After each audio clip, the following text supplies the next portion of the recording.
വായിക്കുകയും ചെയ്യുന്നതാകട്ടെ. കഴിഞ്ഞ പ്രാർത്ഥനാ ദിനത്തിൽ ഇന്നലെ നമ്മൾ ഓർത്ത ഒരു വിഷയമുണ്ട്. യെശയ്യാ പ്രവചനം 10-ാം അധ്യായം 21-ാം വാക്യം. ഒരു ശേഷിപ്പ് മടങ്ങി വരും, ഷെയാർ യാശൂബ്. കഴിഞ്ഞ പ്രാർത്ഥനയിൽ നാം അതാണ് ഓർത്തത്, ഷെയാർ യാശൂബ്. ഈ ഷെയാർ യാശൂബ് മടങ്ങി വരും എന്ന് പറയുമ്പോൾ നാം അവിടെ കഴിഞ്ഞ ദിനത്തിൽ നാം കണ്ട ഏതാണ്ട് 6-7 മടങ്ങിവരവുകളെക്കുറിച്ച് നാം കണ്ടു. അത് ഒന്ന്, ദൈവികമായുള്ള ബന്ധത്തിലേക്ക് നാം അടുത്തു വരിക. 2, നമ്മളെ പിശാച് ഇറക്കിവിട്ട, പിശാച് തുരത്തിവിട്ട ചില ഇടങ്ങളുണ്ട്. It may be a city, it may be a village, it may be a position. ആ പൊസിഷനിലേക്ക്, ആ സിറ്റിയിലേക്ക് നമ്മൾ മടങ്ങി വരിക എന്നുള്ളതായിട്ടുള്ള ഒരനുഭവത്തെ നാം പഠിച്ചു. ഒരു മടങ്ങി വരവ്, നമ്മൾ ആ സിറ്റിയിലേക്ക് മടങ്ങി വരുന്നതായി നാം പഠിച്ചു. 3-ാമതായി നമ്മൾ ഒരു ഫോർട്ടിലേക്ക്, ഒരു സ്ട്രോങ് ഹോൾഡിലേക്ക് നമ്മൾ മടങ്ങി വരുന്നു. ഒരു ഫോർട്ടിലേക്ക്, ഒരു സ്ട്രോങ് ഹോൾഡിലേക്ക് മടങ്ങി വരുമ്പോൾ അതിലുണ്ടാകുന്ന പ്രത്യേകത എന്തെന്നാൽ അത് സുരക്ഷിതമായിരിക്കും. 2, ശത്രുവിനെ ദൂരെ നിന്ന് കാണുന്ന ദർശനങ്ങൾ, വരങ്ങൾ ഉള്ള സ്ഥലമായിരിക്കും. അത് യുദ്ധസമയത്താണ് അധികമായി ഈ ഫോർട്ടിനകത്ത്, സ്ട്രോങ് ഹോൾഡിനകത്തിരിക്കുന്നത്. അടുത്തത്, ഇവനെ മടക്കി വിളിക്കുമ്പോൾ ബന്ധനയാണ്. ശത്രു എത്ര ബന്ധനങ്ങൾ, പോരുകൾ വെച്ചെങ്കിലും അതിൽ നിന്ന് വിടുവിച്ചെടുത്തുകൊണ്ട് അവനെ മടക്കി വരുത്തുന്നു. ഇന്ന് നമ്മൾ അതിൻ്റെ നമുക്ക് കാണുവാൻ കഴിയും. 4-ാമതായി മഹത്വത്തിലേക്ക്, പൂർവ്വ അവസ്ഥയിലേക്ക് നമ്മൾ മടങ്ങി വരും. സൊദോമിൻ്റെ പൂർവാവസ്ഥ, ശമര്യയുടെ പൂർവാവസ്ഥ, യഹൂദൻ്റെ പൂർവാവസ്ഥ. മെറ്റീരിയലി, ഫിസിക്കലി, സ്പിരിച്വലി, ഇങ്ങനെ 3 വിധത്തിൽ നമുക്ക് ഒരു റിസ്റ്റോറേഷനെ കുറിച്ച് നാം പഠിക്കുകയുണ്ടായി. 5-ാമതായി നമ്മളുടെ എവിടെയോ തെറ്റിയതിനെ സംബന്ധിച്ച് നാം ഇടയൻ്റെ അടുക്കലേക്ക് മടങ്ങി വരിക. ഇടയൻ്റെ അടുക്കലേക്ക് മടങ്ങി വരിക. ആ ഇടയൻ്റെ അടുക്കലേക്ക് മടങ്ങി വരുമ്പോൾ യേശു കർത്താവിനെ കുറിച്ച് പത്രോസ് 2 കാര്യങ്ങൾ പറയുന്നു. He's A shepherd, he's A bishop. അപ്പോൾ ഷെപ്പേർഡിൻ്റെ അടുക്കലേക്ക് മടങ്ങി വരുമ്പോൾ വാത്സല്യം ലഭിക്കുന്നു, ബിഷപ്പിൻ്റെ അടുക്കലേക്ക് മടങ്ങി വരുമ്പോൾ ഡിസിപ്ലിൻ ലഭിക്കുന്നു. ആകയാൽ ഒരു സംരക്ഷണത്തിനായും അപ്പോൾ തന്നെ ഒരു ആശ്രയത്തിനായും അപ്പോൾ തന്നെ ഒരു സമർപ്പണത്തോടും കൂടെയും നമ്മൾ മടങ്ങി വരവിനെ കുറിച്ച് നാം പഠിക്കുന്നു.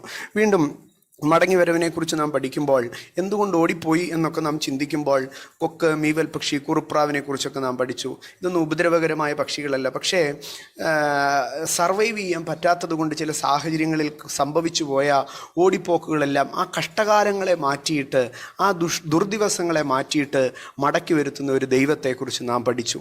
നമ്മുടെ എല്ലാവരുടെയും ജീവിതത്തിൽ ഒരു കഷ്ടകാലം വരും, ഒരു ദുർദിവസം വരും, ഒരു പൊളിച്ചുപണി നമ്മുടെ എല്ലാം ജീവിതത്തിൽ വരും. പക്ഷേ അത് ഒരു റീബിൽഡിംഗ് ആയിരിക്കാം, അല്ലെങ്കിൽ അതൊരു റിനോവേഷൻ ആയിരിക്കാം. ഒന്നുകിൽ നമ്മളെ ഒന്ന് പോളിഷ് ചെയ്തൊക്കെ എടുക്കുകയായിരിക്കാം, അല്ലെങ്കിൽ നമ്മളെ അടിമുടി ഉടച്ചു വാർക്കുകയായിരിക്കാം. ഇതിലേതെങ്കിലും ഒന്ന് തമ്പുരാൻ എല്ലാ ദൈവമക്കളുടെയും ജീവിതത്തിൽ ചെയ്യും. ആ സമയത്ത് നമുക്ക് ചിലപ്പോൾ നമ്മളൊരു വീട് പൊളിച്ചു പണിയുകയാണെങ്കിൽ നമ്മൾ കുറച്ച് നാളത്തേക്ക് ഒരു വാടക വീട്ടിൽ പോയി താമസിക്കും.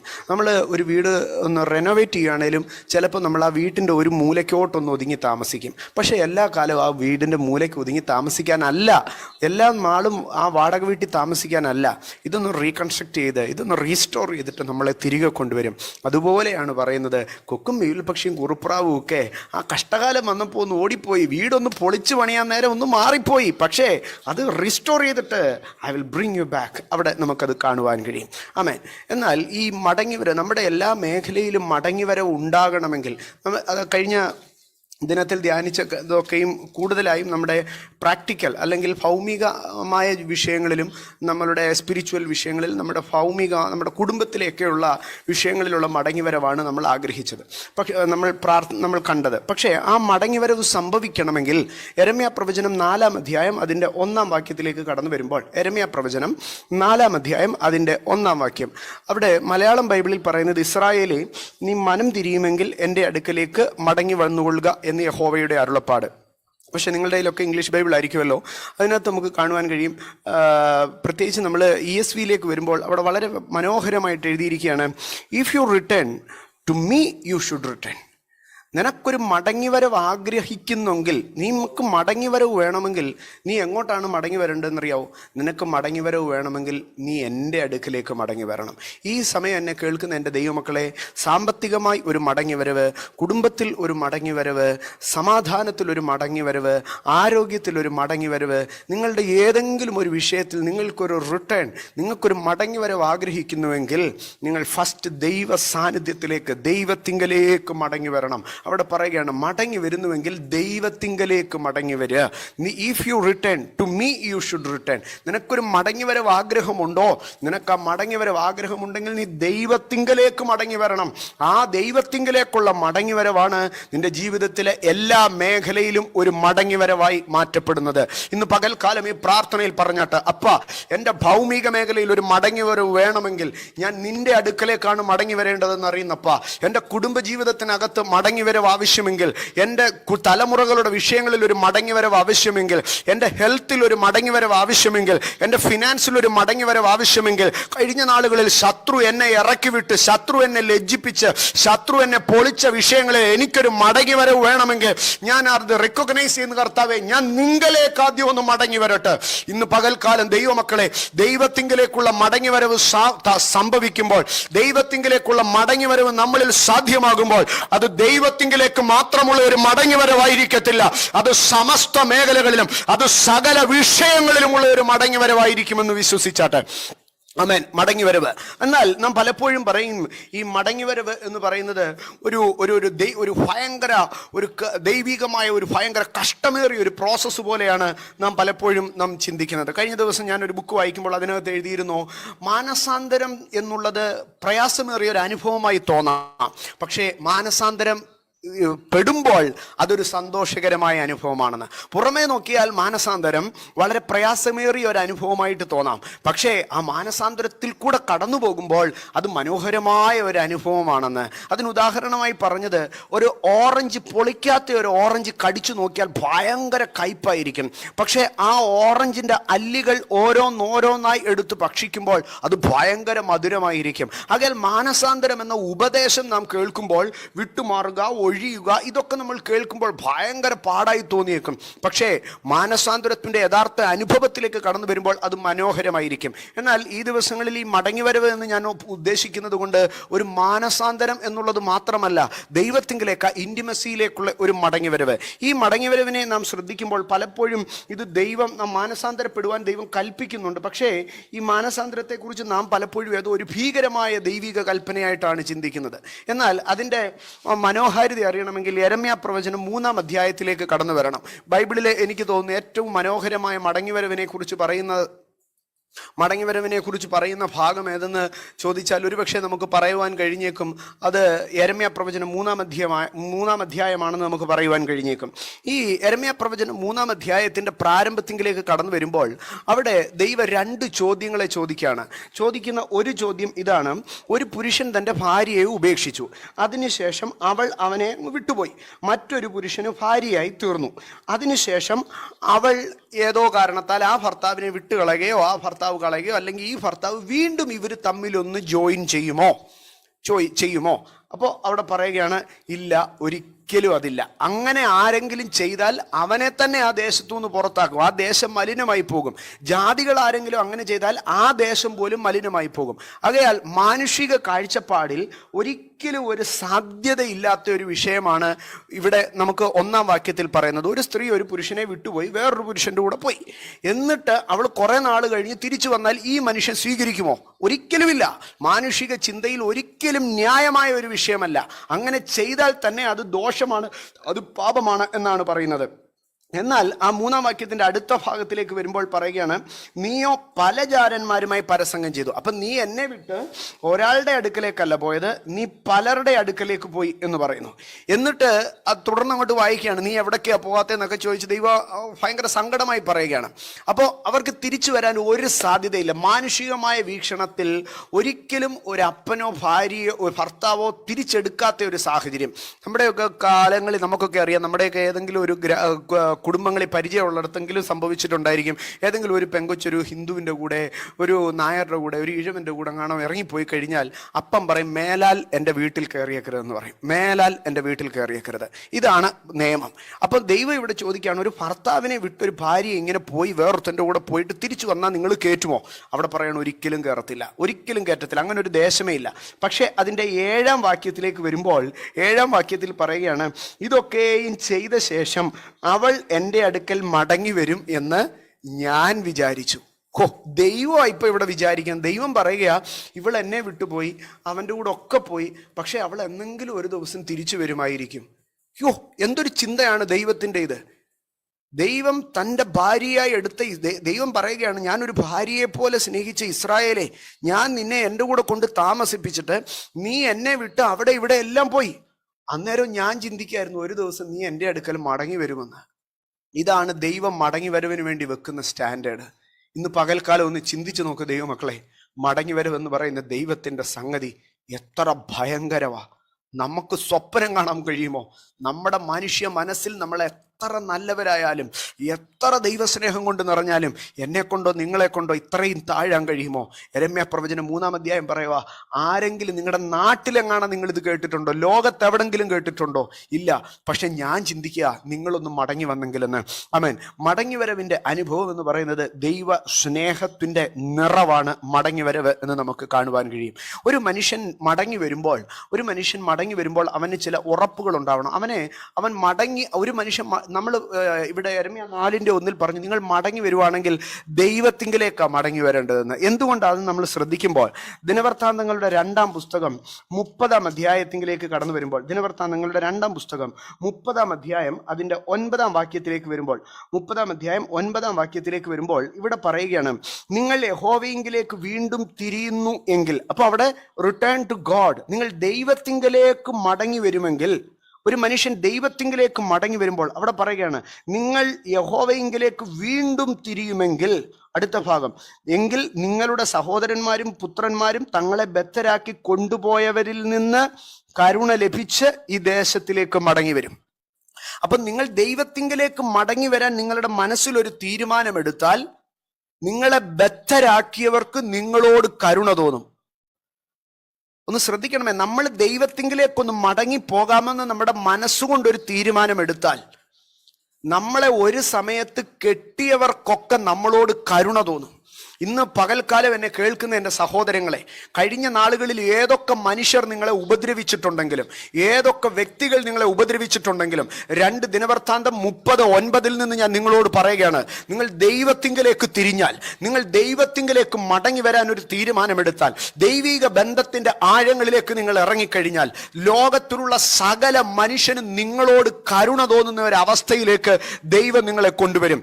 കഴിഞ്ഞ നാളുകളിൽ, ഈ നാളുകളിൽ മനുഷ്യൻ നിങ്ങളോട് ക്രൂരമായി ഇടപെടുന്നു എന്ന് നിങ്ങളുടെ ഉള്ളം പറയുന്നുവെങ്കിൽ, ഇന്ന് പകൽക്കാലം അത് വിശ്വസിച്ചാട്ട്, എവിടെയോ ഞാൻ ദൈവത്തിൽ നിന്ന് അകന്നുപോയി, ആ ദൈവത്തിങ്കിലേക്ക് മടങ്ങി വരുമ്പോൾ, ദൈവത്തിങ്കിലേക്ക് ഒരു തിരിച്ചുവരവ് ഉണ്ടാകുമ്പോൾ, ആ മനുഷ്യർക്ക്, നിങ്ങളെ ബദ്ധരാക്കി കൊണ്ടുപോയവർക്ക് നിങ്ങളോട് കരുണയുണ്ടാകും. ഇന്ന് പകൽക്കാലം ഒരുപക്ഷെ നിങ്ങളുടെ വാർഡിലെ ഒരു സീനിയർ ആയിരിക്കാം, ഒരുപക്ഷെ നിങ്ങളുടെ ഓഫീസിലെ ഒരു മാനേജർ ആയിരിക്കാം, ആരുമായിക്കൊള്ളട്ടെ, നിങ്ങളോട് ക്രൂരമായി ഇടപെടുന്നുവെങ്കിൽ, നിങ്ങളെ ബദ്ധരാക്കി കൊണ്ടുപോകുന്നെങ്കിൽ, ഇന്ന് പകൽക്കാലം ദൈവസന്നിധിയിൽ ഒരു തീരുമാനമെടുത്തിട്ട്, ഞാൻ എൻ്റെ അപ്പൻ്റെ അടുക്കലേക്ക് അടുത്തു വരുമ്പോൾ, ഞാൻ എൻ്റെ യേശു അപ്പച്ചൻ്റെ അടുക്കലേക്ക് ചേർന്ന് വരുമ്പോൾ, എൻ്റെ കർത്താവിനോട് ഞാൻ ചേർന്ന് നിൽക്കുമ്പോൾ, ഹല്ലേലൂയ, എൻ്റെ ദൈവം അവരെ എന്നോട് കരുണ തോന്നുമാർ ഒരു അവസ്ഥയിലേക്കാക്കും. അതുകൊണ്ടാകുന്നു തിരുവെഴുത്തിൽ മറ്റൊരു ഭാഗത്തിൽ പറയുന്നത്, ഒരുവന്റെ വഴികളിൽ ദൈവത്തിന് പ്രസാദം തോന്നിയാൽ അവന്റെ ശത്രുക്കളെ കൂടെ ദൈവം അവനോട് ഇണക്കും എന്നാണ് പറയുന്നത്. ഇന്ന് പകൽ വിശ്വസിക്കുക ദൈവമക്കളെ, നമ്മുടെ ജീവിതത്തിൽ ഉറപ്പായി നമുക്ക് പറയുവാൻ കഴിയുന്ന ഒരു ഭാഗമാണ് ഇവിടെ നാം വായിച്ചു കേട്ടത്. ആമേൻ. നിങ്ങൾ ദൈവത്തിങ്കിലേക്ക് തിരിയുമെങ്കിൽ, നിങ്ങൾ ദൈവത്തിങ്കിലേക്ക് തിരിയുമെങ്കിൽ, ഒന്നും കൂടെ പറയട്ടെ, നിങ്ങൾ ദൈവത്തിങ്കിലേക്ക് തിരിയുമെങ്കിൽ നിങ്ങളെ ബദ്ധരാക്കിയവർക്ക് നിങ്ങളോട് കരുണയുണ്ടാകും. ആ മനുഷ്യർ കഴിഞ്ഞ ദിവസം വരെ ഇവിടെ കെട്ടിപ്പൂട്ടുകയാണ്, ഇവരെ ബന്ധിക്കുകയാണ്. പക്ഷെ ഇവൻ ദൈവത്തിങ്കിലേക്ക് തിരിയാൻ തുടങ്ങിയപ്പോൾ ഇവനോട് കരുണ കാണിക്കാൻ തുടങ്ങുകയാണ്. ഇന്ന് പകൽക്കാലം ദൈവ പൈതലേ, കഴിഞ്ഞ ദിവസം വരെ നിന്നെ കെട്ടുമെന്ന് പറഞ്ഞ്, നിന്നെ ബന്ധിക്കുമെന്ന് പറഞ്ഞ്, നിന്നെ ഉപദ്രവിക്കുമെന്ന് പറഞ്ഞ് ഏത് മനുഷ്യനുണ്ടെങ്കിലും, നീ ദൈവത്തിങ്കിലേക്ക് തിരിയുവാൻ തുടങ്ങുമ്പോൾ, 2 ദിനവൃത്താന്തം 30:9 കൈവച്ചതിൽ വിശ്വസിച്ചാട്ട്, ആ മനുഷ്യർക്ക് നിങ്ങളോട് കരുണ തോന്നും. ആ മനുഷ്യർക്ക് നിങ്ങളോട് കരുണ തോന്നും. ഒരു പക്ഷേ അത് ജോലി സ്ഥലത്തുള്ളവരായിരിക്കട്ടെ, ഒരു പക്ഷേ അത് കുടുംബത്തിലുള്ളവരായിരിക്കട്ടെ, ഒരു പക്ഷേ അത് അയൽപക്കങ്ങളായിരിക്കട്ടെ, ഒരു പക്ഷേ അത് സമൂഹത്തിലുള്ളവരായിരിക്കട്ടെ. മനുഷ്യന്റെ കരുണയ്ക്ക് മനുഷ്യന്റെ അടുക്കലേക്ക് പോകണ്ട, മനുഷ്യന് കരുണ തോന്നുവാൻ ദൈവത്തിന്റെ അടുക്കലേക്ക് തിരിഞ്ഞാട്ട്. ഇതിനെക്കുറിച്ച് വിശദീകരിക്കണമെങ്കിൽ നമുക്ക് ഒത്തിരി വേദഭാഗങ്ങളുണ്ട്. നെഹമ്യാവ് ദൈവത്തിന്റെ സന്നിധിയിലിരുന്ന് കരഞ്ഞു, പ്രാർത്ഥിച്ചു. 4 മാസങ്ങൾക്ക് ശേഷം രാജാവിന് നെഹമ്യാവിനോട് കരുണ തോന്നി. രാജാവ് നെഹമ്യാവ് ചോദിച്ചതൊക്കെ നൽകി. എസ്തർ ഉപവസിച്ചിട്ട് രാജസന്നിധിയിൽ ചെന്നു. രാജാവിന് അവളോട് കരുണ തോന്നുമാറായി. ഇങ്ങനെ നമ്മൾ തിരുവെഴുത്ത് പഠിച്ചാൽ ഒത്തിരി വിഷയങ്ങൾ ഇതിനകത്തുണ്ട്. പക്ഷെ അതിലേക്ക് കടക്കുന്നില്ല, അതവിടെ നിൽക്കട്ടെ. ആകയാൽ ഒരു മനുഷ്യൻ ദൈവത്തിങ്കിലേക്ക് തിരിയുമ്പോൾ മാനുഷിക മേഖലകളിൽ അവന് കരുണ ലഭിക്കും. ഞാൻ മുൻപേ ഓർപ്പിച്ചല്ലോ, നമ്മൾ ഈ ദൈവത്തിന്റെ മടങ്ങിവരവിനെ കുറിച്ചുള്ള അനുഭവം, ദൈവത്തിങ്കിലേക്കുള്ള മടങ്ങിവരവിനെ കുറിച്ച് നാം പഠിക്കുമ്പോൾ അത് ഏറ്റവും മനോഹരമായി പറയുന്നത് യെരമ്യാ പ്രവചനത്തിലാണ്. ഈ യെരമ്യാ പ്രവചനത്തിലേക്ക് കടന്നു വരുമ്പോൾ, യെരമ്യാ പ്രവചനം 3-ാം അധ്യായം അതിൻ്റെ 12-ാം വാക്യത്തിലേക്ക് വരുമ്പോൾ ദൈവം അവിടെ മടക്കി വിളിക്കുകയാണ്. ദൈവം മടക്കി വിളിക്കുക. അപ്പോൾ മടക്കി വിളിക്കുമ്പോൾ ദൈവം നൽകുന്നതായിട്ടുള്ള ഒരു അഷുറൻസ് ഉണ്ട്. ആ വിളിക്കകത്ത് തന്നെ ഒരു കാര്യത്തെ നമുക്ക് കാണുവാൻ കഴിയും. യെരമ്യാ പ്രവചനം 3-ാം അധ്യായം 12-ാം വാക്യത്തിലേക്ക് വരുമ്പോൾ, യെരമ്യാ 3:12, നീ ചെന്ന് വടക്കോട്ട് നോക്കി ഈ വചനങ്ങളെ വിളിച്ചു പറക, വിശ്വാസത്യാഗിനിയായ ഇസ്രായേലേ മടങ്ങി വരിക എന്ന് യഹോവയുടെ അരുളപ്പാട്. മടങ്ങി വരിക എന്ന് യഹോവയുടെ അരുളപ്പാട്. അതിനകത്ത് ആ വിശ്വാസത്യാഗിനിയുണ്ട്, അത് നമുക്ക് പിന്നീട് എടുക്കാം. നീ മടങ്ങി വരിക എന്ന് യഹോവയുടെ അരുളപ്പാട്. ഈ മടങ്ങി വരിക എന്ന് പറഞ്ഞിട്ട് ദൈവം ആദ്യം പറയുന്നത് എന്താണെന്നറിയാവോ? ഞാൻ നിന്നോട് കോപം കാണിക്കുകയില്ല. ഒരുവൻ ദൈവത്തിങ്കിലേക്ക് മടങ്ങി വരുവാൻ, നമ്മൾ പലപ്പോഴും ദൈവത്തിങ്കിലേക്ക് മടങ്ങി വരുവാൻ പേടിക്കുന്നതിൻ്റെ ഒരു വിഷയം, കർത്താവെ ഇന്നലെ ഞാൻ പ്രാർത്ഥിച്ചില്ല, ഇനി ഇന്ന് പ്രാർത്ഥിക്കാൻ ചെല്ലുമ്പോൾ കർത്താവിന് കോപം തോന്നുമോ? നമ്മൾ ഒരു സഭായോഗത്തിന് കട്ടടിച്ചു, നമ്മൾ ആ പിറ്റേ സഭായത്തിന് പോകുമ്പോൾ നമുക്കൊരു മനസ്സിൽ ഒരു ഇത് വരും. അപ്പം നമ്മുടെ മനസ്സിൽ എപ്പോഴും കോപം കാണിക്കുമോ എന്നുള്ളതായിരിക്കും നമ്മുടെ ഭയം. ഞാനൊക്കെ സ്കൂളിൽ പഠിക്കുന്ന സമയത്ത് എനിക്ക് ഹിന്ദിക്ക് മാർക്ക് കുറവായിരിക്കും. അപ്പം ഹിന്ദി പേപ്പർ കിട്ടുമ്പോൾ മനസ്സിനകത്ത് വേറെ ഏതെങ്കിലും ഒരു സബ്ജക്റ്റ് കിട്ടിയിട്ട് ഇത് വീട്ടിൽ കാണിക്കാമെന്ന് പറയും. അപ്പം ഈ ഹിന്ദി പേപ്പർ നമ്മളെ ഇങ്ങനെ പുറകോട്ട് വലിച്ചുകൊണ്ടിരിക്കും. ഇന്ന് ഹിന്ദി പേപ്പർ കാണിക്കത്തില്ല, കാരണം ഇന്ന് എന്തിനാ അടി മേടിക്കുന്നതെന്ന് പറഞ്ഞു. പക്ഷെ നാളെ ഹിന്ദി പേപ്പർ കാണിക്കാൻ ഇരട്ടി പേടി വരും. എന്താ കാര്യം എന്നറിയാമോ? ഇന്നലെ എന്താ കാണിക്കാഞ്ഞെന്ന് ചോദിക്കും. ഇന്നലെ കാണിക്കാഞ്ഞ എന്താന്ന് ചോദിക്കും. അപ്പോൾ നമ്മൾ അകന്നു പോകുന്തോറും നമുക്ക് ഭയം വരികയാണ്. അപ്പോൾ ആ ഭയത്തെ തിരിച്ചറിഞ്ഞിട്ട് കർത്താവ് പറയുക, ഞാൻ കോപം കാണിക്കത്തില്ല, നീ ഇങ്ങ് മടങ്ങി വാ. അകൽ ദൈവസന്നിധിയിലേക്ക് കടന്നു വരുമ്പോൾ നമുക്കൊരു ഭയങ്കര കോൺഫിഡൻസ് ഉണ്ടായിരിക്കണം. ദൈവസന്നിധിയിലേക്ക് മടങ്ങി വരുമ്പോൾ നമുക്ക് ഒരു കോൺഫിഡൻസ് ഉണ്ടായിരിക്കണം.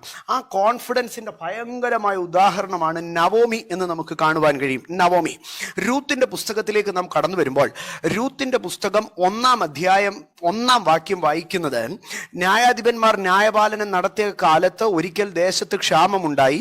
യഹൂദ്യയിലെ ബേത്ലഹേമിലുള്ള ഒരു ആൾ തൻ്റെ ഭാര്യയും 2 പുത്രന്മാരുമായി മോവാബ് ദേശത്തേക്ക് പരദേശിയായി പോയി എന്ന് പറയുകയാണ്.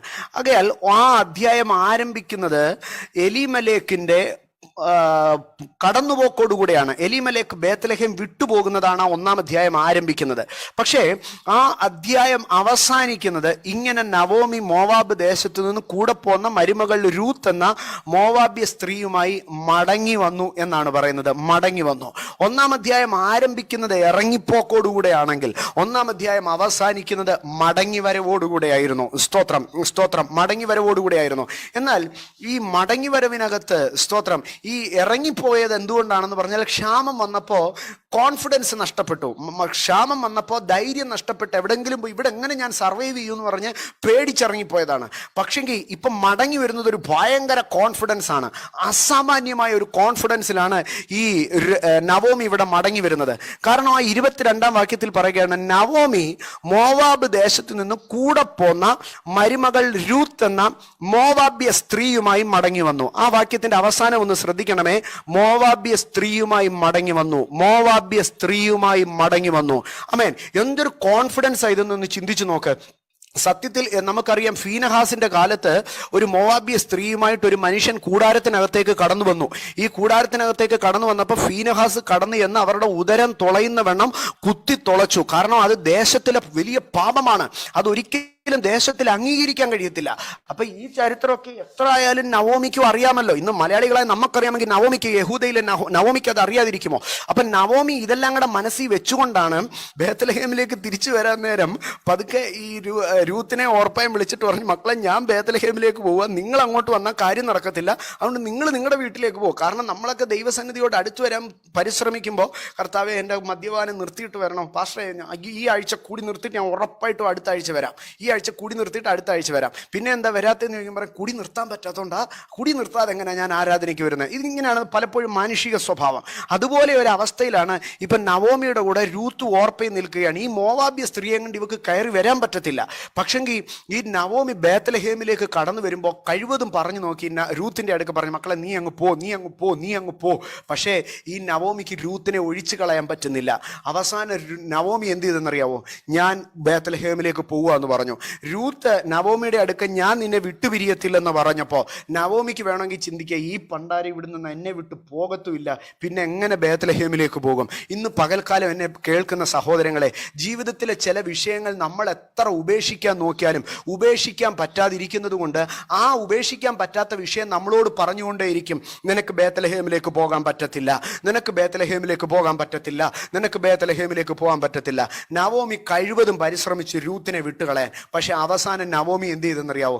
രൂത്തിൻ്റെ അടുക്ക് പറഞ്ഞു, എന്നാ ബാ നമുക്ക് ഒരുമിച്ച് അങ്ങ് പോകാമെന്ന്. ഇന്ന് പകൽക്കാലം എന്നെ കേൾക്കുന്ന എൻ്റെ ദൈവമക്കളെ, ഞാൻ നിങ്ങളോട് പറയട്ടെ, ഒരു പക്ഷേ ഒരു ജനറ്റിക്കൽ ദുർസ്വഭാവം നിങ്ങളുടെ പക്കൽ കാണും. ഒരു പക്ഷേ കോപമായിരിക്കാം, ഒരു പക്ഷേ ഒരു ശാഠ്യമായിരിക്കാം, എന്തെങ്കിലും ഒന്നുണ്ടായിരിക്കാം. നിങ്ങളുടെ മനസ്സിൽ എപ്പോഴും പിശാചി നിങ്ങളെ അലട്ടുന്നുണ്ടായിരിക്കാം. ഈ കോപം ഉള്ളിടത്തോളം എനിക്ക് ദൈവത്തോട് അടുത്ത് ചെല്ലാൻ കഴിയത്തില്ല, ഈ ശാഠ്യം ഉള്ളിടത്തോളം ദൈവത്തോട് എനിക്ക് അടുത്ത് ചെല്ലാൻ കഴിയത്തില്ല, എൻ്റെ ഈ നിർബന്ധ ബുദ്ധി ഉള്ളിടത്തോളം എനിക്ക് ദൈവത്തോട് അടുത്ത് ചെല്ലാൻ കഴിയത്തില്ല. ഞാൻ ഇത് നമ്മുടെ മനസ്സിനെ എപ്പോഴും പിശാച് ഇങ്ങനെ പറഞ്ഞുകൊണ്ടിരിക്കും, നിന്നിൽ ഇതുണ്ടായത് കൊണ്ട് നിനക്ക് പോകാൻ കഴിയത്തില്ല, നീ വിക്കനായതുകൊണ്ട് നിനക്ക് കർത്താവിന് വേണ്ടി പ്രയോജനപ്പെടാൻ കഴിയത്തില്ല, ഇത് പറഞ്ഞുകൊണ്ടിരിക്കും. പക്ഷെ നവോമി എന്ത് ചെയ്തെന്നറിയാവോ? വിട്ടുപോകാത്ത രൂത്തിനെ കൂട്ടിക്കൊണ്ട് ബേത്ലഹേമിലേക്ക് കടന്നു വന്നു. സത്യത്തിൽ അന്ന് എന്തായിരിക്കും സംഭവിക്കേണ്ടത്? ഈ നവോമി ഇത്രയും വർഷങ്ങൾക്ക് ശേഷം തിരിച്ചു വരിക കണ്ടോ? അന്ന് ഇറങ്ങിപ്പോയിട്ട് ക്ഷാമം വന്നപ്പോൾ ഇവിടുന്ന് കെട്ടും കെട്ടി പോയിട്ട് ഇപ്പം കൊയ്ത്താന്നറിഞ്ഞിട്ട് കയറി വന്നേക്കുന്നു. വരിക മാത്രമല്ല, എങ്ങാണ്ടൂന്നൊരു പെണ്ണിനെയും പിടിച്ചുകൊണ്ട് വന്നേക്കുന്നു. അന്ന് അവിടെ എന്തു വേണമെങ്കിലും സംഭവിക്കാം. വേണമെങ്കിൽ അവിടെ ആ രൂത്തിനെയും നവോമിയും കൂടെ പിടിച്ച് പട്ടണത്തിൽ നിർത്തി വിസ്തരിച്ചിട്ട് കാര്യം മൊത്തം കഴിച്ചിട്ട് വേണമെങ്കിൽ ഈ രൂത്തിനെ തന്നെ പറഞ്ഞു വിടാം, അല്ലെ ഈ നവോമിയും കൂടെ പറഞ്ഞു വിടാം, അല്ല ഇവരെ രണ്ടുപേരും കൂടെ കല്ലെറിയാം. എന്തൊക്കെ വേണമെങ്കിലും നടക്കാം, എന്തൊക്കെ വേണമെങ്കിലും അവിടെ നടക്കാം. പക്ഷേ ആ സംഭവങ്ങളെ കുറിച്ച് ഒന്നിനെ കുറിച്ചും അവർ അധൈര്യപ്പെടാതെ അവരെന്താ ചെയ്തതെന്നറിയാമോ? അവർ ബേത്ലഹേമിലേക്ക് കടന്നു വന്നു. അതുകൊണ്ടാ ബോവസ് അവരെ നോക്കിയിട്ട് പറഞ്ഞു, ഇസ്രായേലിന്റെ ദൈവമായ യഹോവയുടെ ചിറകിൻ കീഴെ നീ ആശ്രയം തേടി വന്നു. നീ യഹൂദ്യന്റെ സംസ്കാരം ചിന്തിച്ചെങ്കിൽ ഇതിനകത്തേക്ക് കയറി വരത്തില്ല. ഈ യഹൂദ്യ നാട്ടിലുള്ള പട്ടണ പ്രമാണികളെ കുറിച്ച് നിങ്ങൾ ആലോചിച്ചെങ്കിൽ ഇതിനകത്തേക്ക് കയറി വരത്തില്ല. ഒരുത്തനും ധൈര്യം ഉണ്ടാവത്തില്ല മോവാബ്യ സ്ത്രീയെ പിടിച്ചുകൊണ്ട് ഇതിനകത്തോട്ട് കയറി വരാൻ. പക്ഷെ കയറി വന്നു. എന്തുകൊണ്ട്? ദൈവത്തിലുള്ള വിശ്വാസത്തിൽ. ഈ പകൽക്കാലം എൻ്റെ ദൈവമക്കളെ, നമ്മളായിരിക്കുന്ന അവസ്ഥ ഏതായിരുന്നാലും അങ്ങനെ നമുക്ക് കയറി ചെല്ലുവാൻ കഴിയുന്ന ഒരിടമാണ് നമ്മുടെ യേശുവിൻ്റെ സന്നിധാനം. പിശാച് അന്തർമനസ്സിൽ പറഞ്ഞേക്കും, ഇല്ല നിനക്ക് ദൈവത്തോട് അടുക്കാൻ കഴിയത്തില്ല, നിനക്ക് ഇന്ന കുറവുണ്ട്, നിനക്ക് ഇന്ന കുഴപ്പമുണ്ട്, ദൈവത്തിങ്കലേക്ക് അടുക്കാൻ കഴിയത്തില്ലെന്ന് ഇന്ന് പകൽ വിശ്വസിച്ചാട്ട് എൻ്റെ ഉള്ള അവസ്ഥയിൽ ഞാൻ ദൈവത്തിൻ്റെ അടുക്കലേക്ക് അടുത്ത് ചെല്ലുമ്പോൾ എൻ്റെ കർത്താവ് എന്നെ താങ്ങും. പലപ്പോഴും നമ്മുടെ ജീവിതത്തിൽ ഒരു കുറവോ ബലഹീനതയോ സംഭവിക്കുമ്പോൾ നമുക്ക് പിന്നീട് ദൈവത്തോട് അടുക്കാൻ അങ്ങ് മടിയായി പോകും. പക്ഷെങ്കിൽ നമ്മൾ പുറപ്പാട് പുസ്തകം 32 അധ്യായത്തിലേക്ക് കടന്നു വരുമ്പോൾ ഇസ്രായേലിൻ്റെ ഏറ്റവും സങ്കടകരമായ ഒരു ദിവസമാണ് പുറപ്പാട് പുസ്തകം 32 അധ്യായത്തിലേക്ക് കടന്നു വരുന്നത്. സ്തോത്രം. ഈ ഇസ്രായേൽ മിസ്രൈമിൽ നിന്ന് പർവ്വതത്തിൽ നിന്ന് മോശ ഇറങ്ങി വരാൻ താമസിക്കുന്നു. ഇസ്രായേൽ കാളക്കുട്ടിയെ ഉണ്ടാക്കുന്നു. അഹരോൻ പുരോഹിതനായി തീരേണ്ട യഹോവയുടെ വിശുദ്ധ മന്ദിരത്തിൽ ദൈവം അവിടെ വിശുദ്ധ മന്ദിരം ഉണ്ടാക്കണമെന്നും അതിനകത്ത് അഹരോനെ പ്രവേശിപ്പിക്കണമെന്നും ഈ അഹരോന് വലിയ വസ്ത്രം ധരിപ്പിക്കണമെന്നും അവിടെ ഏഫോദ് വെക്കണം, ചുമൽക്കണ്ടം വെക്കണം, ഊറീമും തുമ്മീമും വെക്കണം, നെറ്റിക്ക് പട്ടം കെട്ടി യഹോവയ്ക്ക് വിശുദ്ധമെന്ന് എഴുതണം. ഇതൊക്കെ ദൈവം വലിയ കാര്യങ്ങൾ അഹരോനെ കുറിച്ച് പറഞ്ഞുകൊണ്ടിരിക്കുക. അഹരോൻ ഇവിടെ എന്ത് ചെയ്യണമെന്നറിയാവോ? കാളക്കുട്ടിയെ ഉണ്ടാക്കിക്കൊണ്ടിരിക്കുക. ഈ ഇസ്രായേലിനെയൊക്കെ എൻ്റെ ജനമാ എന്നൊക്കെ പറഞ്ഞുകൊണ്ടിരിക്കുമ്പോൾ ഇസ്രായേൽ ഇവിടെ കാളക്കുട്ടിയെ ഉണ്ടാക്കിക്കൊണ്ടിരിക്കുക. സ്തോത്രം. അവർ ദൈവം പറയുകയാണ്, അവരുടെ പൊന്നും വെള്ളിയെല്ലാം പറിച്ചെടുത്ത് ഔദാര്യദാനങ്ങളെ കൊണ്ടുവന്ന് നീ എൻ്റെ ആലയം പണിയണമെന്ന് പറഞ്ഞപ്പം ഇവൻ പൊന്നും വെള്ളിയെല്ലാം ഊരിയെടുത്ത് കാളക്കുട്ടിയെ ഉണ്ടാക്കുക. അങ്ങനെ ഏറ്റവും ദുരിതപൂർണമായ ദിവസം. ഒരു വിധത്തിൽ പറഞ്ഞാൽ മോശയുടെ കനാൻ പ്രവേശം പോലും ഒരു വിധത്തിൽ അന്നത്തെ ആ കോപവും ബഹളവും ഒക്കെയാണ് മോശയെ പിൻവാങ്ങുമാറാക്കിയ പല പ്രശ്നങ്ങളും. കാദേശാണ് സത്യം തന്നെ. എന്നാൽ ഇവിടേക്ക് കടന്നു വരുമ്പോൾ ആ ഒരു സാഹചര്യത്തിലേക്ക് കടന്നു വന്ന് മോശ ആകെ തകർന്നു. മോശ ദൈവത്തിന്റെ പലക പൊട്ടിച്ചു കളഞ്ഞു. ഇസ്രായേൽ പാപം ചെയ്തു. പുരോഹിതൻ കാളക്കുട്ടിയെ ഉണ്ടാക്കി. ഇസ്രായേലിന് ഇടയിൽ നിന്ന് ആ ദൈവത്തിങ്കിലേക്ക് തിരിഞ്ഞു നോക്കാൻ ഒരു ഹോപ്പ് സ്കോപ്പും ഇല്ലാത്തൊരു സ്ഥലമാണ്. പക്ഷെ 32-ാം അധ്യായത്തിലേക്ക് കടന്നു വരുമ്പോൾ സകല പ്രശ്നങ്ങളും അങ്ങ് ഉണ്ടായി. അതിനുശേഷം 32-ാം അധ്യായം അതിൻ്റെ 31-ാം വാക്യത്തിലേക്ക് വരുമ്പോൾ പറയുകയാണ്, അങ്ങനെ മോശ യഹോവയുടെ അടുക്കൽ മടങ്ങിച്ചെന്ന് പറഞ്ഞത് എന്തെന്നാൽ, മോശ യഹോവയുടെ അടുക്കൽ മടങ്ങിച്ചെന്നു. 32-ാം അധ്യായം 1-ാം വാക്യം തുടങ്ങി നാം ശ്രദ്ധിച്ചു കഴിഞ്ഞാൽ അതിൻ്റെ 26-ാം വാക്യം വരെ നാം 25-ാം വാക്യം വരെ നാം വരുമ്പോൾ അവിടെ മുഴുവൻ ദോഷമാണ് നടക്കുന്നത്. വീണ്ടും അതിൻ്റെ 26-27 വാക്യങ്ങളിലേക്ക് വരുമ്പോൾ ഇസ്രായേൽ രണ്ടായി തിരിഞ്ഞ് കൊലപാതകം നടക്കുകയാണ്. നിങ്ങളൊന്ന് ശ്രദ്ധിച്ചു നോക്കണമേ. 32-ാം അധ്യായം ആരംഭിക്കുന്നത് മോശ വരുവാൻ താമസിക്കുന്നുവെന്ന് പറഞ്ഞുകൊണ്ടാണ്. അതിനുശേഷം 23-ാം വാക്യം വരെ നാം വരുമ്പോൾ അവിടെ കുഴപ്പങ്ങളാണ്. 24-25 വാക്യങ്ങൾ വരുമ്പോൾ അവിടെ അഹരോന്റെ ന്യായീകരണങ്ങളാണ്. 26-27 വാക്യങ്ങളിലേക്ക് വരുമ്പോൾ ഇസ്രായേൽ രണ്ടായി തിരിഞ്ഞ് ഭയങ്കര കൊലപാതകം നടക്കുകയാണ്. രക്തച്ചൊരിച്ചിൽ നടക്കുകയാണ് പാളയത്തില്. അതിനുശേഷമായിട്ട് വീണ്ടും അതിൻ്റെ 30-ാം വാക്യത്തിലേക്ക് വരുമ്പോൾ 30-ാം വാക്യത്തിൽ മോശ പറയുക, സംഭവിക്കാനുള്ള എല്ലാം സംഭവിച്ചു, പക്ഷെ ഞാനൊരു കാര്യം ചെയ്യും, ഞാൻ നാളെ ദൈവത്തിന്റെ അടുക്കലേക്ക് ഇനിയും കയറിപ്പോകും. എനിക്കോ നിങ്ങൾക്കോ ആയിരുന്നെങ്കിൽ ആ കോൺഫിഡൻസ് ഉണ്ടാവുമായിരുന്നോ? എനിക്കുണ്ടാകത്തില്ല. കൽപ്പലക പൊട്ടിച്ചു കളഞ്ഞു. ദൈവം എഴുതി തന്ന സാധനം അത് പൊട്ടിച്ചു കളഞ്ഞു. ജനം മുഴുവൻ പിഴച്ചു, അഹരോൻ പിഴച്ചു. ഇനി ചെന്ന് ദൈവത്തിന്റെ അടുക്കൽ എന്തോ പറയും ദൈവത്തിന്റെ അടുക്കൽ? ദൈവത്തിന്റെ മുഖത്തെങ്ങനെ നോക്കും? പക്ഷേ ഈ മോശയുടെ ചങ്കൂറ്റം അവിടെ 31-ാം വാക്യത്തിൽ പറയുക, പിറ്റേന്നാൾ മോശ, നിങ്ങളൊരു മഹാപാപം ചെയ്തിരിക്കുന്നു. ഇപ്പോൾ ഞാൻ യഹോവയുടെ അടുക്കൽ കയറി ചെല്ലും. നിങ്ങളുടെ പാപത്തിനു വേണ്ടി പ്രായശ്ചിത്തം ചെയ്യുവാൻ എനിക്ക് ഇടയാകും. അപ്പൊ താൻ പിന്നെയും ദൈവത്തിന്റെ അടുക്കലേക്ക് കയറി ചെല്ലുകയാണ്. വീണ്ടും 31-ാം വാക്യത്തിലേക്ക് വരുമ്പോൾ, അങ്ങനെ മോശ യഹോവയുടെ അടുക്കൽ മടങ്ങിച്ചെന്ന് പറഞ്ഞതെന്തെന്നാൽ, അയ്യോ, ഈ ജനം മഹാപാതകം ചെയ്തു, പൊന്നുകൊണ്ട് തങ്ങൾക്കൊരു ദൈവത്തെ ഉണ്ടാക്കിയിരിക്കുന്നു, എങ്കിലും നീ അവരുടെ പാപം ക്ഷമിക്കണമേ. അതാണ് കോൺഫിഡൻസ്. ഒരു ദൈവ പൈതലിന് ദൈവത്തിങ്കിലേക്ക് മടങ്ങി വരുവാനുള്ള യഥാർത്ഥ ഒന്നാമത്തെ വിഷയം എന്തെന്നാൽ ദൈവത്തിൽ ഒരു കോൺഫിഡൻസ് ഉണ്ടാകണം. എൻ്റെ കർത്താവ് എന്നെ തള്ളിക്കളയത്തില്ല, എൻ്റെ കർത്താവ് എന്നെ തൊഴിക്കത്തില്ല, എനിക്ക് മടങ്ങിച്ചെല്ലാൻ കഴിയും. ദൈവത്തിങ്കിലേക്ക് മടങ്ങി വരുവാനുള്ള കോൺഫിഡൻസ്.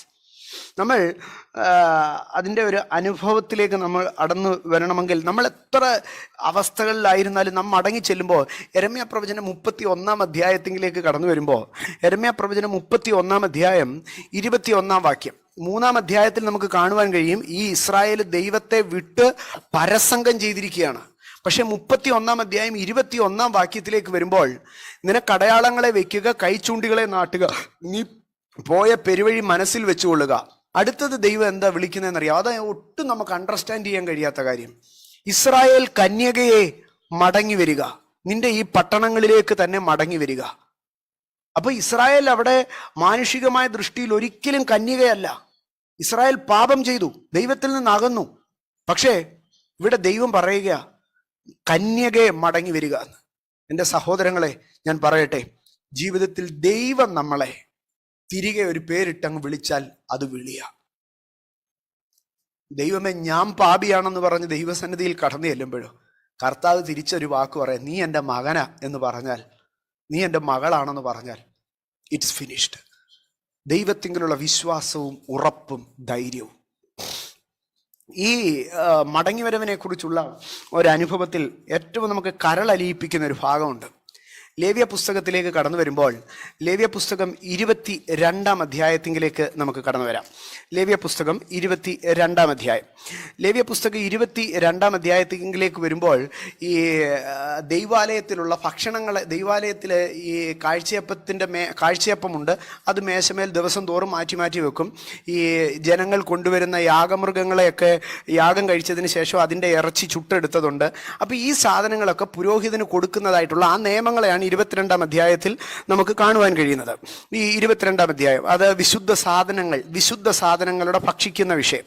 അങ്ങനെ അത് പറയുമ്പോൾ അതിൻ്റെ 11 വാക്യം തുടങ്ങി അങ്ങനെ ആ അധ്യായം മുഴുവൻ അതാ പറയുന്നത്. പക്ഷേ 12 വാക്യത്തിലേക്ക് വരുമ്പോൾ 12 വാക്യത്തിൽ പറയുകയാണ്, പുരോഹിതന്റെ മകൾ അന്യ കുടുംബക്കാരന് ഭാര്യയായാൽ അവൾ വിശുദ്ധ സാധനങ്ങളായ വഴിപാടൊന്നും ഭക്ഷിക്കരുത്. അപ്പോൾ പുരോഹിതനൊരു മകളുണ്ട്. ആ പുരോഹിതന്റെ മകളെ വേറൊരു വീട്ടിലേക്ക് കെട്ടിച്ചു വിടുക. അപ്പൊ കല്യാണത്തിന്റെ തലേന്ന് വരെ അവക്ക് ഈ കാഴ്ചയപ്പം തിന്നാം, തലേന്ന് എടുത്തോണ്ട് വരുന്ന അപ്പം തിന്നാം, ഈ ചുട്ട ഇറച്ചി തിന്നാം, ഇതെല്ലാം തിന്നാം. പക്ഷെ പിറ്റേന്ന് അവൾ കല്യാണം കഴിഞ്ഞ് അന്യ വീട്ടിൽ പോയി കഴിഞ്ഞാൽ പിന്നെ ഒരിക്കലും ഇത് തിന്നാൻ പറ്റത്തില്ല. അപ്പൊ അവൾ അങ്ങ് പോയി.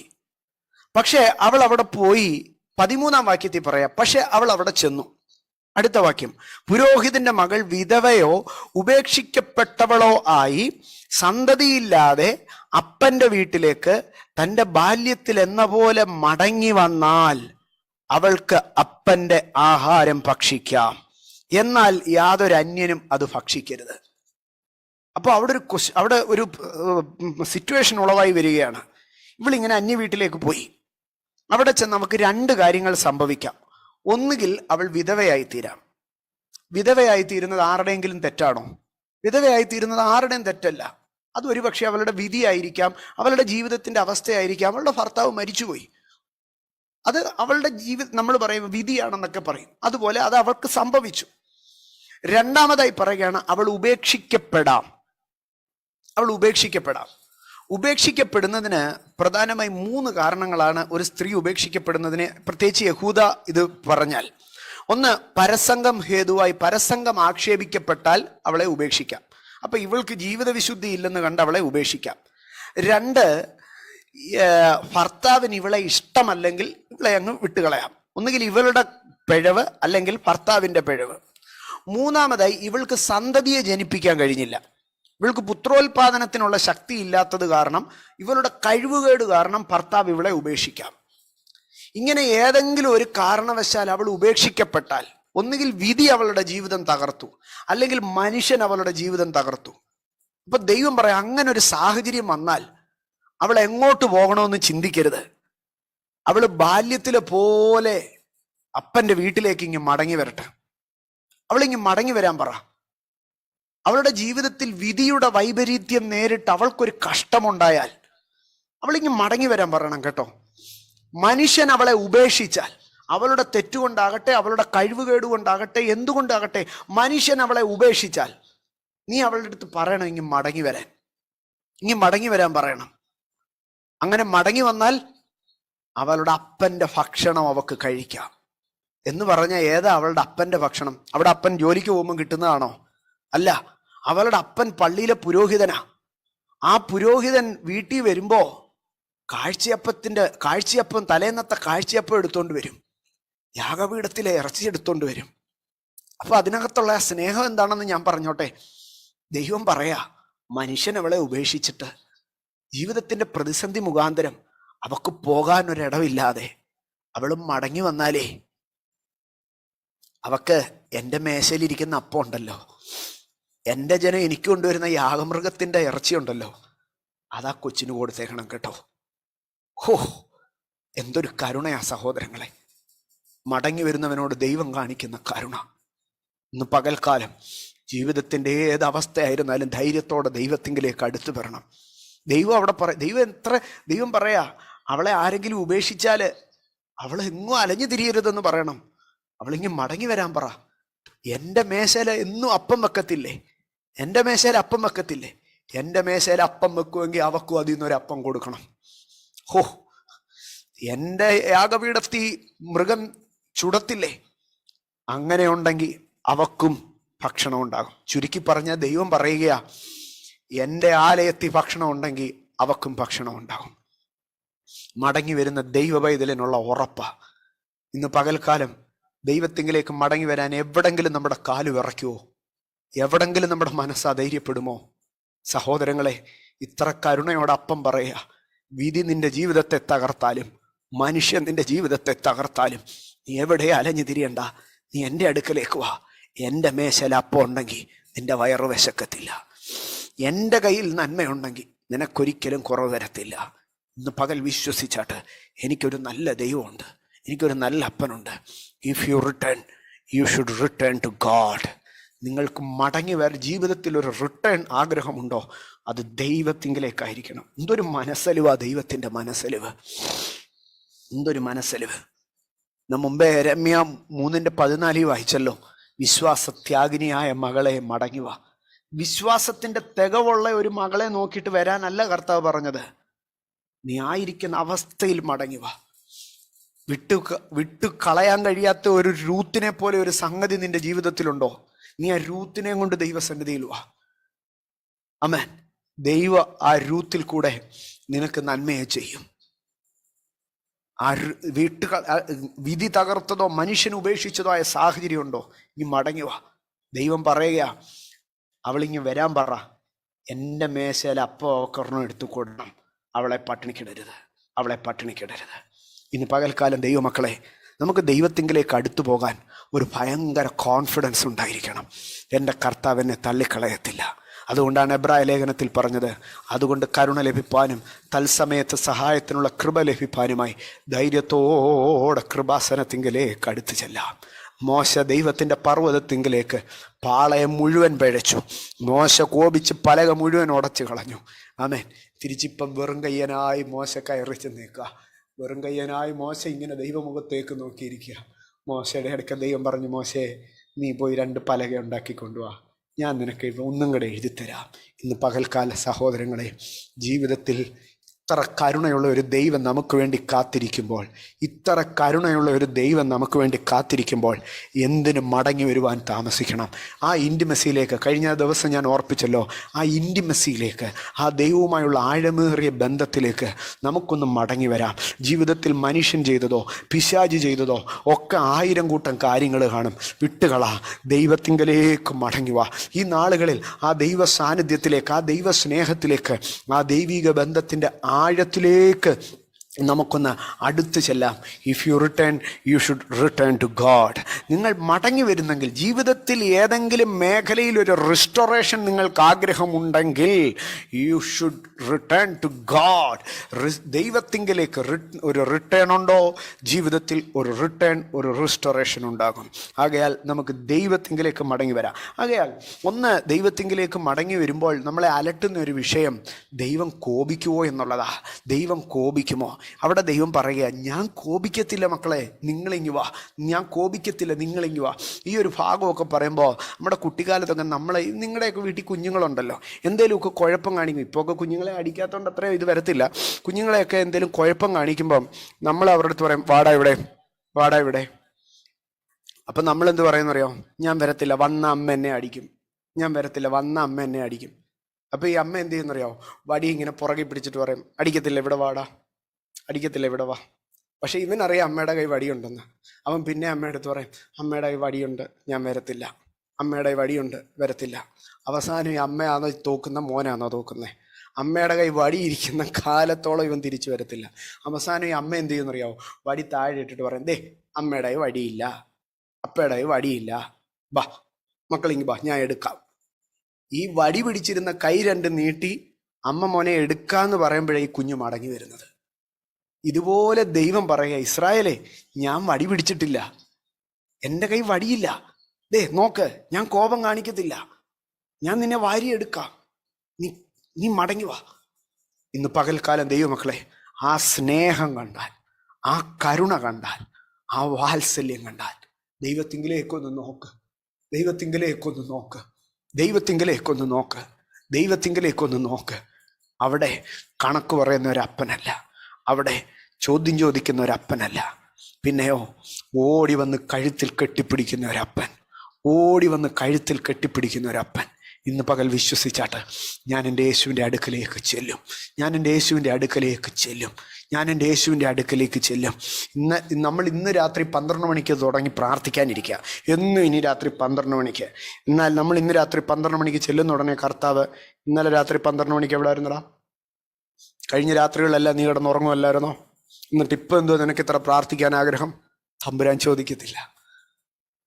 ഇന്ന് രാത്രി 12 മണിക്കോ 10 മണിക്കോ 1 മണിക്കോ ചെന്ന് അപ്പാ എന്നൊന്ന് വിളിക്കുമ്പോൾ കുഞ്ഞേ എന്ന് പറഞ്ഞ് തിരികെ വിളിക്കുന്ന ഒരു അപ്പനാ എൻ്റെയും നിങ്ങളുടെയും ദൈവം. വിശ്വസിക്കുക. ആ കോൺഫിഡൻസോടുകൂടെ ദൈവത്തിങ്കിലേക്ക് അടുത്തുക. ജീവിതത്തിൽ കുറഞ്ഞു പോയ ഏതെങ്കിലും ഒരു ആത്മീയ അനുഭവം, ഒരു ബൈബിൾ റീഡിംഗ് ആയിരിക്കാം, ഒരു ഫാസ്റ്റിംഗ് ആയിരിക്കാം, ഒരു രാത്രി വേളകളിലുള്ള പ്രാർത്ഥന അനുഭവമായിരിക്കാം, എന്തുമായിരിക്കട്ടെ സഹോദരങ്ങളെ, ഈ നാളുകളിൽ റിട്ടേൺ ടു ഗോഡ്. ആ ദൈവത്തിങ്കിലേക്കുള്ള മടങ്ങിവരവ് ജീവിതത്തിലേക്കുള്ള മടങ്ങിവരവായിരിക്കും. ദൈവത്തിങ്കിലേക്കുള്ള മടങ്ങിവരവ് ഓ റബ ഷഖറമാനിയ ഹംദരാദിയ ലുഖാന സഹാരി ഖതേനിയ റഹത്തരാനിയ യബന ശംഖലാദിയ ശബോനി വരേഹദാരിയ. കഴിഞ്ഞ ദിവസം ഓർപ്പിച്ചല്ലോ, പട്ടണത്തിലേക്ക് മടക്കിക്കൊണ്ടുവരുമെന്ന്. ആമേൻ. പിശാച് തുരത്തിക്കളഞ്ഞ് നശിപ്പിച്ച് കളഞ്ഞതിലേക്ക് മടക്കിക്കൊണ്ടുവരുന്നതായിരിക്കും. നമ്മുടെ ജീവിതത്തിൽ മടങ്ങി വരുമ്പോൾ മറ്റൊരു വിഷയം, നമുക്ക് മടങ്ങി വരുമ്പോൾ നമുക്കുള്ള ഒരു ഭാഗം ഇതാണ്: ഞാൻ മടങ്ങി വരുമ്പോൾ എൻ്റെ ദൈവം അവിടെ കാണുമോ? ഞാൻ താമസിച്ചു പോയി. പലപ്പോഴും നമ്മളൊക്കെ പ്രസംഗങ്ങളിൽ പറയും, ഇനി ഇത് നിൻ്റെ അവസാനത്തെ ചാൻസാണ്, ഈ സമയം നീ മടങ്ങി വന്നില്ലെങ്കിൽ നിനക്ക് ഇനിയും മടങ്ങി വരാൻ കഴിയുകയില്ല. അത് സത്യമാണ്. നമ്മൾ പറയും, ഈ സമയം നീ മടങ്ങി വന്നില്ലെങ്കിൽ ഇനി നിനക്ക് മടങ്ങി വരാൻ ഒരിക്കലും സാധിക്കുകയില്ല എന്നൊക്കെ പറയും. ഇത് നമ്മൾ കുറേ കഴിയുമ്പോൾ നമ്മുടെ മനസ്സിൽ തോന്നും, ഞാൻ ഇനിയും മടങ്ങി ചെല്ലുമ്പോൾ എൻ്റെ കർത്താവ് അവിടെ കാണുമോ? ഞാൻ മടങ്ങി ചെല്ലുമ്പോൾ എൻ്റെ കർത്താവ് അവിടെ കാണുമോ? അതോ കർത്താവ് കടയടച്ചിട്ട് പോയി കാണുമോ? അവിടെ ചെന്നാൽ ഇപ്പോൾ കർത്താവ് എന്നെ കാണുമോ? എൻ്റെ സഹോദരങ്ങളെ, നമ്മൾ ദൈവത്തിൻ്റെ അടുക്കിലേക്ക് കടന്നു വരുമ്പോൾ, അതിന് ന്യായാധിപന്മാരുടെ പുസ്തകം 6-ാം അധ്യായത്തിലേക്ക് കടന്നു വരുമ്പോൾ, ന്യായാധിപന്മാരുടെ പുസ്തകം 6-ാം അധ്യായം അതിൻ്റെ 18-ാം വാക്യത്തിലേക്ക് വരുമ്പോൾ, അവിടെ നമുക്കറിയാം മനോഹയുടെ കുടുംബമാണ് ശിംശോൻ്റെ മാതാപിതാക്കൾ. ഈ മനോഹയുടെ ഭാര്യയ്ക്കുണ്ടായ ദർശനവും അതിനനന്തരമായി ദൂതൻ വന്ന് പ്രത്യക്ഷപ്പെട്ടു. അങ്ങനെ മനോഹയും ഭാര്യയും വന്ന് ദൂതനെ കണ്ടു. അപ്പോൾ ഇവർ രണ്ടുപേരും ദൂതനെ കാണാൻ വന്നതാണ്. ഇവർ രണ്ടുപേരും ദൂതനെ കാണാൻ വേണ്ടിയൊക്കെ വലിയ അതിനുശേഷം മനോഹയുടെ അല്ല, ഗിദെയോന് ദൂതൻ വെളിപ്പെട്ടു. ഗിദെയോന് ദൂതൻ വെളിപ്പെട്ട് കാര്യങ്ങളൊക്കെ പറഞ്ഞു. അപ്പോൾ ഈ ഗിദെയോന് ഒരാഗ്രഹം, ഈ ദൂതൻ ഒരു വഴിപാട് കഴിക്കണമെന്ന്. ദൂതന് വഴിപാട് കഴിക്കണമെന്നൊരാഗ്രഹം. പക്ഷേ ഈ ഗിദെയോന്റെ കയ്യിൽ ഒന്നുമില്ല. ഗിദെയോൻ ദൂതന്റെ അടുക്കൽ ഒരു കാര്യം ചോദിച്ചു: ഞാൻ പോയി ഒരു വഴിപാട് എടുത്തോണ്ട് വരാം, ഞാൻ പോയിട്ട് വരുന്നിടം വരെ നീ ഇവിടെ നിൽക്കുമോ? 18-ാം വാക്യത്തിലേക്ക് വരുമ്പോൾ, 6-ാം അധ്യായം 18-ാം വാക്യത്തിലേക്ക് വരുമ്പോൾ, ഞാൻ പോയി എൻ്റെ വഴിപാട് കൊണ്ടുവന്ന് നിന്റെ മുമ്പാകെ വെക്കുവോളം ഇവിടെ നിന്ന് പോകരുതേ എന്ന് അവനോട് പറഞ്ഞു. അപ്പോൾ ആ ദൂതൻ അവനോട് മറുപടി പറഞ്ഞ വാക്ക്, നീ മടങ്ങി വരുവോളം ഞാൻ താമസിക്കാം എന്ന് പറഞ്ഞു. നീ മടങ്ങി വരുവോളം താമസിക്കാം എന്ന് പറഞ്ഞു. ഇന്ന് നാം ശ്രദ്ധിക്കുമ്പോൾ 13-ാം അധ്യായം 15-ാം വാക്യത്തിലേക്ക് കടന്നു വരുമ്പോഴും ഇതേ അനുഭവം നമുക്ക് കാണുവാൻ കഴിയും. ഇവിടെയൊക്കെ നമുക്ക് കാണുവാൻ കഴിയുന്നത്, ദൂതൻ ഇവരോട് പറയുകയാണ്, ഞാൻ നിനക്കായി താമസിക്കാം, ഞാൻ നിനക്കായി കാത്തിരിക്കാം. എൻ്റെ സഹോദരങ്ങളെ, ഞാനൊരു കാര്യം ഓർപ്പിക്കട്ടെ. നാം കർത്താവിൻ്റെ സന്നിധിയിലേക്ക് ചെല്ലുവാൻ താമസിക്കുന്നിടത്തോളം കർത്താവും അവിടെ നമുക്ക് വേണ്ടി താമസിച്ച് നിൽക്കുകയാണ്. കഴിഞ്ഞ ദിവസം പ്രിൻസ് പാസ്റ്റർ ഒരു പ്രസംഗത്തിനിടയ്ക്ക് ഒരു കാര്യത്തിൽ ഇങ്ങനെ പറയുകയുണ്ടായി. പ്രീ മാരൈറ്റൽ കൗൺസിലിംഗിൽ പറഞ്ഞൊരു വിഷയമാണ്. കല്യാണപ്രായമായി നിൽക്കുന്ന പെൺകുഞ്ഞുങ്ങളോട് പറഞ്ഞതാ, മോളെ, നിനക്കിതുവരെ കല്യാണം കഴിഞ്ഞിട്ടില്ലെങ്കിൽ ദൈവം നിനക്ക് വേണ്ടി ഒരുക്കിയിട്ടുള്ള ആ ചെറുക്കനും ഇതുവരെ കല്യാണം കഴിഞ്ഞിട്ടില്ല. അതുപോലെ പറഞ്ഞു, മോനെ, നിനക്കിതുവരെ കല്യാണമായിട്ടില്ലെങ്കിൽ ദൈവം നിനക്ക് വേണ്ടി ഒരുക്കിയിട്ടുള്ള ആ പെണ്ണിനും ഇതുവരെ കല്യാണം കഴിഞ്ഞിട്ടില്ല. അവക്ക് കല്യാണം കഴിഞ്ഞിട്ടില്ലല്ലോ, പിന്നെ നീ എന്തിനാ ഇത്ര ടെൻഷൻ അടിക്കുന്നേ? അവന് കല്യാണം കഴിഞ്ഞിട്ടില്ലല്ലോ, പിന്നെ എന്തിനാ നീ ഇത്ര ടെൻഷൻ അടിക്കുന്നേ? അതുപോലെ ഞാൻ പറയട്ടെ സഹോദരങ്ങളെ, നാം കർത്താവിൻ്റെ അടുക്കലേക്ക് കടന്നു വരാത്തിടത്തോളം കർത്താവ് അവിടെ സ്റ്റിൽ വെയിറ്റിംഗ്. ദൈവം താമസിക്കുകയാണ്. ഞാൻ മടങ്ങി ചെല്ലുവോളം എൻ്റെ കർത്താവ് താമസിക്കുമെന്നുള്ളത് ഒരു കോൺഫിഡൻസ്. പക്ഷെങ്കിൽ അതിനകത്ത് വേറൊരു ഭാഗമുണ്ട്. ഞാൻ ചെല്ലുവാൻ താമസിക്കുന്നിടത്തോളം എൻ്റെ കർത്താവ് എനിക്ക് വേണ്ടി അവിടെ കാത്തിരിക്കുകയാണ്. എൻ്റെ കർത്താവ് എനിക്ക് വേണ്ടി അവിടെ കാത്തിരിക്കുകയാണ്. നമ്മുടെ പ്രാർത്ഥനകൾക്ക് നമ്മൾ കാത്തിരിക്കാൻ ഇങ്ങനെ തുടങ്ങിയാലോ? ആകയാൽ നമുക്ക് ദൈവസന്നിധിയിൽ നമുക്ക് കർത്താവിങ്കലേക്ക് അടുക്കുവാൻ നാം താമസിക്കുകയല്ല. എത്രത്തോളം നമുക്ക് നേരത്തെ ചെല്ലാമോ അത്രത്തോളം നമുക്ക് നേരത്തെ ചെല്ലാം. നിങ്ങളൊക്കെ ജോലിക്ക് പോകും. ഒരുപക്ഷെ നിങ്ങളുടെ ഒരു കലീഗ് നിങ്ങളുടെ അടുക്കൽ പറയാം, ഞാൻ വീടിനടുത്ത് വെയിറ്റ് ചെയ്യാമെന്ന് പറയും. അന്ന് നിങ്ങൾക്ക് പതിവിൽ കവിഞ്ഞൊരു തിരക്കുണ്ടായിരിക്കും. എന്താ കാരണമെന്നറിയാമോ? അവൻ ആ ബസ് സ്റ്റോപ്പിൽ വന്ന് വെയിറ്റ് ചെയ്യരുത്, അവൻ ആ ജംഗ്ഷനിൽ വെയിറ്റ് ചെയ്യരുത്, എന്നെ ഓർത്തവൻ വെയിറ്റ് ചെയ്യാൻ ഇടവരരുത്. 1 മിനിറ്റ് ഞാൻ അവിടെ വെയിറ്റ് ചെയ്താലും he should not wait there. അതൊരു മര്യാദയാണ്, അതൊരു മാന്യതയാണ്. ഇന്ന് പകൽക്കാലം എന്നെ കേൾക്കുന്ന സഹോദരങ്ങളെ, ദൈവത്തിൻ്റെ അടുക്കലേക്ക് നാം അടുത്തു ചെല്ലാൻ കർത്താവ് ഒത്തിരി കാത്തിരിക്കുക, ഒത്തിരി കർത്താവ് കാത്തിരിക്കുക. നാം താമസിക്കും തോറും കർത്താവ് നമുക്ക് വേണ്ടി അവിടെ ആ വെയിറ്റിംഗ് റൂമിൽ കർത്താവ് നമുക്ക് വേണ്ടി കാത്തിരിക്കുക. അവനെപ്പോൾ വരും. ആമേൻ. അടുത്ത ഒരു ഭാഗത്തിലേക്ക് വരുമ്പോൾ നാം ചോദിക്കുക, എങ്ങനെ ദൈവത്തിങ്കലേക്ക് അടുത്തു വരാൻ കഴിയും? അല്ലെങ്കിൽ നമ്മുടെ ജീവിതത്തിൽ എങ്ങനെ ഒരു റിസ്റ്റോറേഷൻ, എങ്ങനെ നമ്മുടെ ജീവിതത്തിൽ മടങ്ങി വരുവാൻ കഴിയും? സ്തോത്രം. എൻ്റെ സഹോദരങ്ങളെ, അതിനകത്ത് ഒന്നാമത്തെ ഒരു കാര്യമെന്ന് പറഞ്ഞു കഴിഞ്ഞാൽ, നമുക്ക് ഒരു യാഥാർത്ഥ്യം നമുക്കെല്ലാവർക്കും അറിയാം. ദൈവത്തിങ്കലേക്ക് നമുക്കൊരിക്കലും മടങ്ങി വരാൻ കഴിയത്തില്ല. അതാണ് ഒന്നാമത്തെ കാരണം. വിലാപങ്ങളുടെ പുസ്തകം അവസാന വാക്യത്തിലേക്ക് കടന്നു വരുമ്പോൾ, വിലാപങ്ങളുടെ പുസ്തകം 5-ാം അധ്യായം 21-ാം വാക്യത്തിലേക്ക് വരുമ്പോൾ, അതുകൊണ്ടാണ് യെരമ്യാവ് അവിടെ പറയുന്നത്, യഹോവേ, ഞങ്ങൾ മടങ്ങി വരേണ്ടതിന് ഞങ്ങളെ നിങ്കലേക്ക് മടക്കി വരുത്തണമേ. നമുക്കൊരിക്കലും ദൈവത്തിങ്കലേക്ക് മടങ്ങി വരാൻ കഴിയത്തില്ല. നമ്മുടെ ലൈഫിലെ ഒരു സാഹചര്യത്തിലേക്ക് നമുക്ക് മടങ്ങി വരാൻ കഴിയത്തില്ല. ആകയാൽ മടങ്ങി വരാൻ കഴിയാത്ത ഒരു മനുഷ്യൻ എന്ത് ചെയ്യണം? അവൻ ദൈവത്തോട് പറയുക, ദൈവമേ, ഞങ്ങൾ മടങ്ങി വരേണ്ടതിന് ഞങ്ങളെ നിങ്കലേക്ക് മടക്കി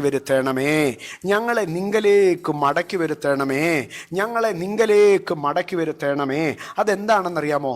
അതൊരു സൗണ്ട് ഓഫ് പ്രെയറാണ്, പ്രാർത്ഥനയാണ്. എൻ്റെ പ്രിയപ്പെട്ടവരെ, ദൈവ സാന്നിധ്യത്തിങ്കിലെ എത്രത്തോളം ആഗ്രഹിക്കുന്നോ അത്രത്തോളം നാം പ്രാർത്ഥിക്കുന്നവരായിരിക്കുക. കർത്താവേ, ഡ്രോ മീ നിയർ, അപ്പാ എന്നെ കുറച്ചും കൂടെ ഒന്ന് അടുപ്പിക്കണമേ, എന്നെ ഒന്ന് ക്ലോസ് ആക്കണമേ. അപ്പാ, ഞാൻ നിന്നോടൊന്ന് അടുത്ത് ചെല്ലട്ടെ. ശൂലേങ്കാരത്തി വിളിച്ചു പറയുകയാണ് കാന്തനോട്, നിന്റെ പിന്നാലെ എന്നെ ഒന്ന് വലിക്കാമോ? എന്നെ നിന്റെ പിന്നാലെ ഒന്ന് വലിക്കാമോ? അങ്ങനെയെങ്കിൽ ഞാൻ ഓടാം. നിന്റെ പിന്നാലെ എന്നെ ഒന്ന് വലിക്കാമെങ്കിൽ ഞാനൊന്ന് ഓടാം. നീ എന്നെ ആ വീഞ്ഞു വീട്ടിലേക്കൊന്ന് കൊണ്ടുവരണമേ. ഈ നാളുകളിൽ നമുക്ക് ദൈവത്തോട് പറയാം, കർത്താവേ, അങ്ങേ ഒന്ന് പിന്തുടരുവാൻ തക്കവണ്ണം എന്നെ ഒന്ന് കെട്ടി വലിക്കണേ അപ്പാ, നിന്നെ ഒന്ന് സ്നേഹിക്കാൻ തക്കവണ്ണം, നിന്നോടൊന്ന് അധികം ഉണർന്നിരിപ്പാൻ തക്കവണ്ണം, നിന്നോടൊന്ന് ചേർന്നിരിക്കാൻ തക്കവണ്ണം എന്നെ നിങ്കലേക്കൊന്ന് ചേർക്കണേ കർത്താവേ. എൻ്റെ പ്രിയപ്പെട്ടവരെ, നമ്മൾ എത്രയോ കാര്യങ്ങൾക്ക് ദൈവത്തോട് പ്രാർത്ഥിക്കാറുണ്ട്. എന്നെ മാനിക്കണേ, എന്നെ ഉയർത്തണേ, എൻ്റെ കുഞ്ഞുങ്ങളെ അനുഗ്രഹിക്കണേ, എന്നെ അനുഗ്രഹിക്കണേ, എനിക്ക് അത് തരണേ, എനിക്കിത് തരണമേ. നമ്മുടെ ജീവിതത്തിൽ ഇനി അതിലധികമായി നമുക്ക് പ്രാർത്ഥിക്കാം. കർത്താവ്, എന്നെ നിൻ്റെ അടുക്കലേക്കൊന്ന് വലിച്ചടുപ്പിക്കപ്പാ. ഒരു കാന്തം ഇരുമ്പിനെ ആകർഷിക്കുന്നത് പോലെ എന്നെ നിൻ്റെ അടുക്കലേക്കൊന്ന് വലിച്ചടുപ്പിക്കപ്പാ. കടൽത്തിര കടലിനകത്തേക്ക് വലിച്ചു കൊണ്ടുപോകുന്നത് പോലെ എന്നെ നിൻ്റെ അടുക്കലേക്കൊന്ന് വലിച്ചു കൊണ്ടുപോകപ്പാ. നിൻ്റെ സ്നേഹത്തിലേക്ക് എന്നെ ഒന്ന് വലിച്ചു കൊണ്ടുപോ. ഒരു കയറ് കെട്ടി എന്നെ വലിച്ചിഴയ്ക്കുന്നത് പോലെ അപ്പാ, എന്നെ നിൻ്റെ അടുക്കലേക്കൊന്ന് വലിച്ചു കൊണ്ടുപോ. എനിക്ക് കുറച്ചും കൂടെ നിന്നെ അധികം അറിയണം, എനിക്ക് കുറച്ചും കൂടെ നിന്നെ ആഴമായി അറിയണം, എനിക്ക് കുറച്ചും കൂടെ നിൻ്റെ അടുത്തിരിക്കണം. അപ്പാ, നിൻ്റെ അടുക്കലേക്ക് എന്നെ ഒന്ന് കൊണ്ടുപോകണേ. ഡ്രോ മീ നിയറർ ഓ ലോർഡ്. ദൈവത്തിൻ്റെ അടുക്കലേക്ക് ദൈവത്താൽ മാത്രമേ നമുക്ക് അടുക്കുവാൻ കഴിയത്തുള്ളൂ. അതിനെന്ത് വേണം? നമ്മുടെ ജീവിതത്തിൽ നാം പ്രാർത്ഥിക്കുമ്പോൾ ദൈവം നമ്മളെ തൻ്റെ അടുക്കലേക്ക് അടുപ്പിക്കണം. അതല്ലാതെ നമുക്ക് ദൈവത്തിൻ്റെ അടുക്കലേക്ക് അടുക്കുവാൻ കഴിയത്തില്ല. ദൈവത്തിന് മാത്രമേ നമ്മളെ അടുപ്പിക്കുവാൻ കഴിയത്തുള്ളൂ. ആ അടുപ്പിക്കുന്ന അനുഭവം നമുക്കുണ്ടാകണമെങ്കിൽ നാം ചെയ്യേണ്ട കാര്യം പ്രാർത്ഥനയാണ്. എത്രത്തോളം നാം പ്രാർത്ഥിക്കുന്നുവോ അത്രത്തോളം നമുക്ക് ദൈവത്തോട് അടുക്കുവാൻ കഴിയും. എത്രത്തോളം ദൈവ സ്നേഹത്തിൽ നിറഞ്ഞ് കർത്താവേ എന്നെ ഞങ്ങൾ മടങ്ങി വരേണ്ടതിന് ഞങ്ങളെ നിങ്കലേക്ക് മടക്കി വരുത്തണമേ. യെരമ്യാവ് ഈ പ്രാർത്ഥിക്കുന്ന പ്രാർത്ഥനയിൽ ഒരു വെളിപ്പാടുണ്ട്. യെരമ്യാവിൻ്റെ അടുക്കൽ 4-ാം അധ്യായം 1-ാം വാക്യത്തിൽ ദൈവം പറഞ്ഞിരുന്നു, if you return you should return to me. നിന്റെ ജീവിതത്തിൽ ഒരു റിസ്റ്റോറേഷൻ, നിന്റെ ജീവിതത്തിൽ ഒരു കംബാക്ക്, ഒരു റിട്ടേൺ ഉണ്ടാകണമെങ്കിൽ നീ എൻ്റെ അടുക്കിലേക്ക് വരണം. അതുകൊണ്ട് യെരമ്യാവ് ഇവിടെ പ്രാർത്ഥിക്കുന്ന, ദൈവമേ ഞങ്ങൾ നിങ്കലേക്ക് മടങ്ങി വരേണ്ടതിന് നിങ്കലേക്ക് മടക്കി വരുത്തണമേ എന്നല്ല പറയുന്നത്, ഞങ്ങൾ മടങ്ങി വരേണ്ടതിന് നിങ്കലേക്ക് ഞങ്ങളെ മടക്കി വരുത്തണമേ. ജീവിതത്തിൻ്റെ ഏത് മേഖലയിലാണോ നിങ്ങൾക്കൊരു മടങ്ങി വരവ് ആവശ്യം, നമ്മൾ ആദ്യം പ്രാർത്ഥിക്കേണ്ടത് ദൈവത്തിങ്കിലേക്ക് എനിക്കൊന്ന് മടങ്ങി വരണമെന്നാണ്. അതിനൊരു ഉദാഹരണമായി നാം ശ്രദ്ധിച്ചു കഴിഞ്ഞാൽ, മോശെ ദൈവം മിസ്രൈമിലേക്ക് മടക്കി വിടുകയാണ്. നാളുകൾക്ക് മുൻപ് മോശ മിസ്രൈമിൽ നിന്ന് പേടിച്ചോടിപ്പോയി. ഇപ്പോൾ ഏത് ഫറവോനെ പേടിച്ചോ ആ ഫറവോന് ദൈവമായിട്ട് മോശയുടെ റിട്ടേൺ ആണ്. മോശ തിരികെ പോവുകയാണ്. പക്ഷേ മോശ മിസ്രൈമിലേക്ക് തിരികെ പോകാൻ കാരണം എന്താണെന്ന് നമുക്കറിയാം. ഹോരേബിൽ എരിയുന്ന മുൾപ്പടർപ്പ് കണ്ടിട്ട് മോശ ആ മുൾപ്പടർപ്പിന്റെ അടുക്കലേക്ക് കടന്നു ചെന്നു. മുൾപ്പടർപ്പിന്റെ അടുക്കലേക്ക് കടന്നു ചെന്നപ്പോഴാണ് മോശയെ ദൈവം തിരികെ അയക്കുന്നത്. അവിടെ മോശയ്ക്ക് തിരികെ പോകുമ്പോൾ മോശയ്ക്ക് 2 കാര്യങ്ങളാണ് അവിടെ ലഭിക്കുന്നത്. മോശ മുൾപ്പടർപ്പിന്റെ അടുക്കലേക്ക് കടന്നു ചെന്നു, ദൈവത്തിന്റെ അടുക്കലേക്ക് കടന്നു ചെന്നു. മോശയുടെ അടുക്കൽ ദൈവം ആദ്യം പറഞ്ഞു, നീ ഫറവോന്റെ അടുക്കലേക്ക് പോകും, നീ മിസ്രൈമിലേക്ക് പോകും. രണ്ടാമതൊരു കാര്യം കൂടെ പറഞ്ഞു, നീ പോകുമ്പോൾ നിന്റെ സഹോദരൻ അഹരോനെ നീ വഴിയിൽ വെച്ച് കാണും. അപ്പം മോശയ്ക്ക് നഷ്ടപ്പെട്ടു പോയ ദേശം മാത്രമല്ല, മോശയ്ക്ക് ആ ഓട്ടത്തിൽ അവൻ്റെ കുടുംബം, അവൻ്റെ ചില റിലേഷൻ, അവൻ്റെ ചില കോണ്ടാക്ട്സ്, അവൻ്റെ ചില ബന്ധങ്ങൾ അവന് നഷ്ടപ്പെട്ടിരുന്നു. അവൻ്റെ സഹോദരൻ, അവൻ്റെ സഹോദരി, ഇതൊക്കെ നഷ്ടപ്പെട്ടിരുന്നു. ആ കാലയളവിൽ ഒരുപക്ഷെ മോശയുടെ അമ്മയും അപ്പനും ഒക്കെ മരിച്ചുപോയി കാണും. ഇപ്പൊ ദൈവം മോശയോട് പറയാം, മോശേ നീ എൻ്റെ അടുക്കിലേക്ക് വന്നില്ലേ, നീ തിരികെ പോകുമ്പോൾ അഹരോനെ കാണും. എവിടെ വെച്ചാണെന്ന് പറയുന്നില്ല. പിന്നീട് മിരിയാമിനെ കണ്ടെത്തി. ചെങ്കടൽ കടക്കുമ്പോൾ അഹരോനും മിരിയാമും ഒക്കെ ഉണ്ടായിരുന്നു. അങ്ങനെ ഒത്തിരി അടുത്തടുത്ത് അവസാനം കുടുംബത്തിനകത്ത് അങ്ങോട്ടും ഇങ്ങോട്ടും വഴക്ക് വരെയായി. അത്രമാത്രം ക്ലോസ് ആയി. ദൂരെ ഇരിക്കുവാന്നേ വഴക്കുണ്ടാവത്തില്ലല്ലോ, ഒത്തിരി അടുക്കുമ്പോഴല്ലേ വഴക്കുണ്ടാവുന്നേ. അപ്പൊ അത്രമാത്രം അവർ ക്ലോസ് ആയി. ഇന്ന് സഹോദരങ്ങളെ, ദൈവത്തിങ്കിലേക്ക് മടങ്ങി വരുമ്പോൾ അവൻ നമുക്ക് മോശയ്ക്ക് വരുത്തിയ മടങ്ങി വരവ് 2 കാരണങ്ങളായിരുന്നു. ഒന്ന്, അവനെ ഓടിച്ചു വിട്ട ഇടത്തേക്ക് അവൻ തിരികെ വന്നു. അവനെ ഭീഷണിപ്പെടുത്തി അവൻ്റെ അടുക്കലേക്ക് അവൻ അധികാരത്തോടെ മടങ്ങി വന്നു. തീർന്നില്ല, അവന് നഷ്ടമായി പോയ ബന്ധങ്ങളെ ദൈവം അവന് പുനഃസ്ഥാപിച്ചു കൊടുത്തു. ദൈവത്തിങ്കിലേക്ക് ഒരുവൻ മടങ്ങി വന്നാൽ അവൻ നിന്റെ റിലേഷനുകളെ റിസ്റ്റോർ ചെയ്യും, അവൻ നിന്റെ ബന്ധങ്ങളെ റിസ്റ്റോർ ചെയ്യും, അവൻ നിന്റെ ഫാമിലിയെ റിസ്റ്റോർ ചെയ്യും, അവൻ നിന്റെ ലൈഫിനെ റിസ്റ്റോർ ചെയ്യുന്ന ദൈവമാണ്. ആമേൻ. ആകയാൽ മടങ്ങി വരുവാൻ തക്കവണ്ണം ഒരു പ്രാർത്ഥനാ ജീവിതം മാത്രം ആണ് അവിടെ ആവശ്യമായിരിക്കുന്നത്. യെരമ്യാവ് പറയുകയാണ്, ഞങ്ങളെ മടക്കി വരുത്തണമേ, നിങ്കലേക്ക് മടക്കി വരുത്തണമേ. നമുക്ക് ഈ നാളുകളിൽ ഒരാഴമേറിയ പ്രാർത്ഥനയിലേക്ക് വരാം. കർത്താവേ, എന്നെ നിങ്കലേക്ക് മടക്കി വരുത്തണമേ, നിങ്കലേക്ക് എന്നെ ഒന്ന് അടുപ്പിക്കണമേ, നിങ്കലേക്ക് എന്നെ ഒന്ന് അടുപ്പിക്കണമേ, നിങ്കലേക്ക് എന്നെ ഒന്ന് അടുപ്പിക്കണമേ. വീണ്ടും ഈ സിയോനിലേക്കുള്ള മടങ്ങിവരവ് എങ്ങനെയാണ് സംഭവിക്കുന്നത് എന്ന് നാം ശ്രദ്ധിച്ചു കഴിഞ്ഞാൽ, യെശയ്യാ പ്രവചനം 51-ാം അധ്യായത്തിലേക്ക് കടങ്ങി വരുമ്പോൾ, യെശയ്യാ പ്രവചനം 51-ാം അധ്യായം അതിൻ്റെ 11-ാം വാക്യത്തിലേക്ക് വരുമ്പോൾ അവിടെ സിയോനിലേക്കുള്ള മടങ്ങിവരവിനെ നമുക്ക് കാണുവാൻ കഴിയും. യെരമ്യാ പ്രവചനം 3-ാം അധ്യായത്തിൽ ഇന്നലെ നാം കണ്ടു സിയോനിലേക്ക് അവരെ മടക്കിക്കൊണ്ടുവരുമെന്ന്. എങ്ങനെയാണ് ആ മടങ്ങിവരവ് സംഭവിക്കുന്നത് എന്ന് നാം ശ്രദ്ധിച്ചു കഴിഞ്ഞാൽ, യെശയ്യാ പ്രവചനം 51:11 ഈ മടങ്ങിവരവ് എങ്ങനെയാണ് സംഭവിക്കുന്നതെന്ന് പറയുന്നത്. ആ മടങ്ങിവരവിനെ കുറിച്ച് നമുക്ക് കാണുവാൻ കഴിയുന്ന ഭാഗങ്ങൾ ഓരോന്നായി നാം ശ്രദ്ധിക്കുമ്പോൾ, യെരമ്യാ പ്രവചനം 51:11 കടന്നു വരുമ്പോൾ അവിടെ ഒന്നാമതായി പറയുകയാണ്, യഹോവയുടെ വിമുക്തന്മാർ ഉല്ലാസഘോഷത്തോടെ സിയോനിലേക്ക് മടങ്ങി വരും. ഒന്നാമതായി അവിടെ പറയുകയാണ് വിമുക്തന്മാർ. അതിനെക്കുറിച്ച് നമുക്കറിയാം, ഇംഗ്ലീഷ് ബൈബിളിൽ പറയുന്നത് ദ റെഡീംഡ് ഓഫ് ലോർഡ്, ദൈവത്താൽ വീണ്ടെടുക്കപ്പെട്ടവർക്കാണ് മടങ്ങിവരവുള്ളത്. യഹോവയാൽ വീണ്ടെടുക്കപ്പെട്ടവർ മടങ്ങി വരും. ആകയാൽ ഒരു ദൈവ പൈതലിന്റെ ജീവിതത്തിൽ അവൻ വീണ്ടെടുപ്പിനെ സാധ്യമാക്കി എടുക്കുവാൻ, അവൻ മടങ്ങിവരവിനെ സാധ്യമാക്കുവാൻ അവന്റെ വീണ്ടെടുപ്പിനെ കുറിച്ച് ഒരു ഉറപ്പുള്ളവനായിരിക്കണം.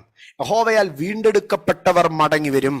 വീണ്ടെടുക്കപ്പെട്ടവർ, ഒരു ദൈവ പൈതലിന്റെ വീണ്ടെടുപ്പ് എന്ന് പറയുന്നത് അവന്റെ കാൽവറിയാണ്. ഒരു ദൈവ പൈതലിന്റെ വീണ്ടെടുപ്പ് എന്ന് പറയുന്നത് അവനെ വീണ്ടെടുത്ത യേശുവിന്റെ രക്തമാണ്. പത്രോസ് പറയുന്നു, നിങ്ങളെ വീണ്ടെടുത്തത് പൊന്നെ വെള്ളി മുതലായ അഴിഞ്ഞു പോകുന്ന വസ്തുക്കളെ കൊണ്ടല്ല, ക്രിസ്തു എന്ന നിർദോഷവും നിഷ്കളങ്കവുമായ കുഞ്ഞാടിന്റെ വിലയേറിയ രക്തം. ഒരു ദൈവ പൈതൽ യേശുവിന്റെ രക്തത്തിൽ ആശ്രയിക്കുമ്പോൾ, ഒന്ന്, അവൻ പ്രാർത്ഥിക്കുമ്പോൾ അവൻ മടങ്ങി വരും. രണ്ട്, അവൻ വീണ്ടെടുക്കപ്പെടുമ്പോൾ, ആമേൻ, യേശുവിന്റെ രക്തത്തിൽ.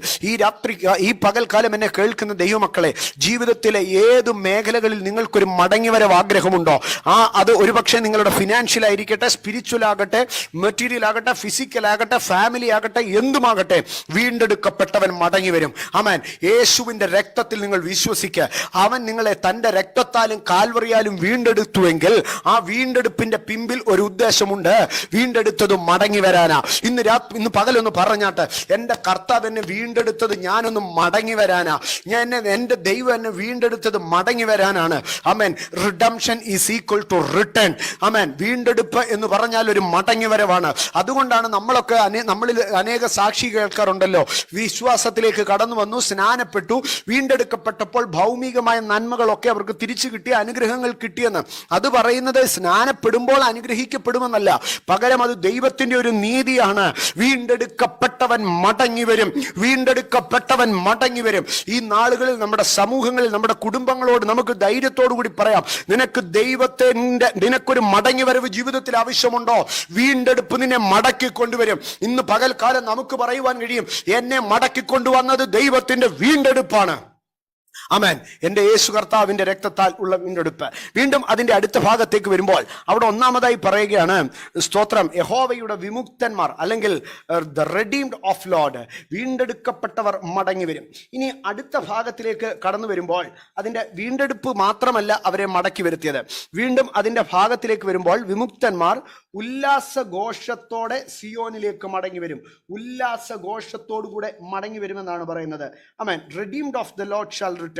അടുത്ത ഭാഗത്ത് പറയുന്നു, ആൻഡ് കം വിത്ത് സിംഗിങ്, അവർ പാട്ടുപാടിക്കൊണ്ട് വരും എന്ന് പറയുകയാണ്. അവർ പാട്ടുപാടിക്കൊണ്ടുവരും. സ്തോത്രം. ഉല്ലാസഘോഷം, അവർ ആരാധിച്ചു കൊണ്ടുവരും. ഒരു ദൈവ പൈതലിന്റെ ജീവിതത്തിൽ അവൻ മടങ്ങി വരുന്നത് എങ്ങനെ എന്ന് ശ്രദ്ധിച്ചാൽ അവിടെ നമുക്ക് കാണുവാൻ കഴിയും, അവൻ മടങ്ങി വരുന്നത് അവൻ പാടിക്കൊണ്ടായിരിക്കും. ഒരു ദൈവ പൈതൽ ദൈവസന്നിധിയിൽ ആരാധിക്കുമ്പോൾ, അവൻ പാടുമ്പോൾ അവൻ അറിഞ്ഞുകൊള്ളണം, ഞാൻ പാടുന്നത് വെറുതെ അല്ല, ഞാൻ പാടുന്നത് ഒരു മടങ്ങി വരവിന്റെ അടയാളമാണ്. എൻ്റെ ആരാധന മടങ്ങി വരവിന്റെ അടയാളമാണ്. ഈ ഒരു വാക്യത്തിൽ ആഴമേറിയ ഉപദേശങ്ങളാണ് പറയുന്നത്. ഒന്ന്, വീണ്ടെടുപ്പ് നിന്നെ മടക്കി വരുത്തും. രണ്ട്, ആരാധന നിന്നെ മടക്കി വരുത്തും. വീണ്ടെടുക്കപ്പെട്ടവൻ മടങ്ങി വരുന്നുണ്ടോ ഇല്ലയോ എന്ന് എങ്ങനെ തിരിച്ചറിയാമെന്നറിയാമോ? വീണ്ടെടുക്കപ്പെട്ടവൻ പാട്ട് പാടുന്നുണ്ടെങ്കിൽ അതിന്റെ അർത്ഥം അവൻ മടങ്ങി വരികയാണെന്നാ. വീണ്ടെടുക്കപ്പെട്ടത് കൊണ്ട് മാത്രം മടങ്ങി വരത്തില്ല. യഹോവയുടെ വിമുക്തന്മാർ ഉല്ലാസഘോഷത്തോടെ മടങ്ങി വരും. ആമേൻ. ആരാധന ഒരു ദൈവ പൈതൽ മടങ്ങി വരുന്നതിന്റെ ലക്ഷണമാണ്. ആമേൻ. ഒന്നാമതായി പറയുകയാണ് വീണ്ടെടുക്കപ്പെടണം. രണ്ടാമതായി പറയുകയാണ് ഉല്ലാസഘോഷം, അല്ലെങ്കിൽ അവന്റെ ആരാധന എന്ന് പറയുകയാണ്. വീണ്ടും അതിന്റെ 11-ാം വാക്യത്തിലേക്ക് കടന്നു വരുമ്പോൾ, 51 യെശയ്യാപ്രവചനം 51:11 കടന്നു വരുമ്പോൾ അവിടെ പറയുകയാണ്, the redeemed of the Lord shall return. അടുത്തത്, and come with singing unto Zion. അടുത്തത്, and everlasting joy shall be upon their head. Everlasting joy upon their head എന്ന് പറയുമ്പോൾ നിത്യാനന്ദം അവരുടെ തലമേൽ ഉണ്ടായിരിക്കും. എന്താണ് ഇവിടെ പറയുകയാണ്? അവരുടെ തലമേൽ ഒരു നിത്യാനന്ദം ഉണ്ടായിരിക്കും. അതെന്തായിരിക്കും? സ്തോത്രം. തലയിലിരിക്കുന്നതായ നിത്യാനന്ദം, തലയിലിരിക്കുന്നതായ നിത്യാനന്ദം, തലയിലിരിക്കുന്നതായ നിത്യാനന്ദം. അതിനെ രണ്ടായി നമുക്ക് പഠിപ്പാൻ കഴിയും. ഒന്ന്, നമ്മൾ പഴയ നിയമ വീക്ഷണത്തിൽ പഠിക്കുമ്പോൾ ഒരു പുരോഹിതന്റെ തലയിൽ, ഒരു രാജാവിന്റെ തലയിൽ ഒരു കിരീടം വെക്കും. അത് വെറുതെ ആ കിരീടം വെക്കത്തില്ല. ആനന്ദ തൈലം, അവന്റെ അഭിഷേക തൈലം അവന്റെ തലയിൽ ഒഴിച്ചിട്ടാണ് അവന്റെ മേൽ കിരീടം വെക്കുന്നത്. ആകയാൽ മടങ്ങി വരുന്നവന്റെ തലയിൽ എന്തുണ്ടായിരിക്കും? നിത്യാനന്ദം, എവർലാസ്റ്റിംഗ് ജോയ്. എന്താണ് ഈ എവർലാസ്റ്റിംഗ് ജോയ്? ആമേൻ. ലോകത്തിലെ ഒരു സന്തോഷവും എവർലാസ്റ്റിംഗ് അല്ല. മക്കൾ എവർലാസ്റ്റിംഗ് ജോയ് അല്ല. ഫാമിലി എവർലാസ്റ്റിംഗ് ജോയ് അല്ല. ഹെൽത്ത് എവർലാസ്റ്റിംഗ് ജോയ് അല്ല. ഒക്യുപ്പേഷൻ എവർലാസ്റ്റിംഗ് ജോയ് അല്ല. എഡ്യൂക്കേഷൻ എവർലാസ്റ്റിംഗ് ജോയ് അല്ല. പക്ഷേ അഭിഷേകം പ്രാപിച്ച ദൈവമക്കൾക്ക് അറിയാം, എന്റെ ഉള്ളിൽ ദൈവം നൽകിയിരിക്കുന്ന പരിശുദ്ധാത്മാവിന്റെ നിറവ്, എന്റെ ഉള്ളിൽ ദൈവം നൽകിയിരിക്കുന്ന പരിശുദ്ധാത്മാവിന്റെ സന്തോഷം, ഇറ്റ്സ് എവർലാസ്റ്റിംഗ് ജോയ്. ആമേൻ. അതിന്റെ തലയിലുണ്ട് എന്ന് പറഞ്ഞാൽ അതെന്റെ അഭിഷേകം, എന്റെ ക്രൗണാണ്, എന്റെ കിരീടമാണ്. ഇന്ന് പകൽക്കാലം ദൈവ പൈതലേ, തലയിൽ അഭിഷേകത്തിന്റെ കിരീടം, തലയിൽ അഭിഷേകത്തിന്റെ തൈലമുണ്ടെങ്കിൽ ഇന്ന് പകൽക്കാലം പറഞ്ഞാട്ട്, എന്റെ കർത്താവിന്റെ അഭിഷേകം എന്നിൽ ഉള്ളതുകൊണ്ട് ഞാൻ മടങ്ങി വരും. ജീവിതത്തിന്റെ ഏത് മേഖലയിലേക്കൊരു മടങ്ങി വരവ്, ഫിസിക്കലി, മെന്റലി, മെറ്റീരിയലി, സ്പിരിച്വലി, ഏത് വിഷയവുമാകട്ടെ, ഇന്ന് പകൽക്കാലം നിനക്കൊരു മടങ്ങി വരവ്, ഒരു റിട്ടേൺ, ഒരു റിസ്റ്റോറേഷൻ ആഗ്രഹിക്കുന്നുവെങ്കിൽ നിന്റെ തലയിൽ നിത്യാനന്ദമുണ്ടോ? നിന്റെ തലയിൽ അഭിഷേകമുണ്ടോ? ദൈവം നിന്റെ തലയിൽ ഒഴിച്ച അഭിഷേകം നിന്നിൽ ഉണ്ടെങ്കിൽ ഏത് സാഹചര്യത്തിൽ നിന്നും മടങ്ങി വരാൻ നിനക്ക് കഴിയും. ആമേൻ. അമാവാസിയുടെ ദിവസങ്ങളിൽ ശൗലിന്റെ കൊട്ടാരത്തിൽ നിന്ന് ദാവീദ് ഇറങ്ങി ഓടി, പ്രാണരക്ഷാർത്ഥം അവൻ ഓടി. അവന്റെ മകനായിരിക്കുന്ന, ശൗലിന്റെ മകനായിരിക്കുന്ന യോനാഥാൻ എറിഞ്ഞ അമ്പ് വിളിച്ചു പറഞ്ഞു, ദാവീദേ നീ മടങ്ങി വരരുത്. ശൗലിന്റെ മകനായിരിക്കുന്ന യോനാഥാൻ വലിച്ചെറിഞ്ഞ അമ്പ് വിളിച്ചു പറഞ്ഞു, ദാവീദേ നീ മടങ്ങി വരരുതെന്ന്. ശൗലിന്റെ മകനായ യോനാഥാൻ കൊടുത്ത അടയാളത്തിൽ ദാവീദ് പിന്നെയും ഓടുകയാണ്. അവൻ നോബിലോടി, അവൻ ഫെലിസ്ത്യ ദേശത്തോടി, അവൻ ആഗീസിന്റെ അടുക്കലോടി, അവൻ ഓടാവുന്നിടത്തെല്ലാം ഓടി. പക്ഷേ കാലങ്ങൾക്കനന്തരമായി ദാവീദ് തിരികെ വന്നു, യെരൂശലേമിലേക്ക് തിരികെ വന്നു, സിയോനിലേക്ക് തിരികെ വന്നു. എന്താണ് ദാവീദ് നീ തിരികെ വന്നത്? ദാവീദ് പറയും, ആമേ, ഈ ശമൂവേൽ പ്രവാചകൻ ഇശായി എന്നെ അപ്പന്റെ വീട്ടിൽ വന്ന് എന്റെ സകല ജ്യേഷ്ഠന്മാരെ മാറ്റി നിർത്തി, ആടുകളെ മേയ്ക്കുന്ന വേലയിൽ നിന്ന് എന്നെ വിളിച്ചു കൊണ്ടുവന്ന് നിർത്തി. എന്റെ തലയിൽ ഒഴിച്ച തൈലക്കൊമ്പിന്റെ അഭിഷേകമുണ്ടല്ലോ, ആ അഭിഷേകം എന്റെ തലയിലുള്ളിടത്തോളം, നിത്യാനന്ദം എന്റെ തലയിലുള്ളിടത്തോളം എന്നെ മടക്കി വരുത്തുവാൻ എന്റെ ദൈവത്തിന് കഴിയും.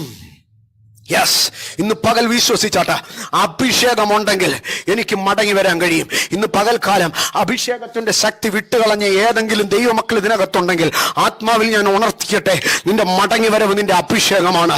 നിന്റെ മടങ്ങി വരവ് നിന്റെ അഭിഷേകമാണ്.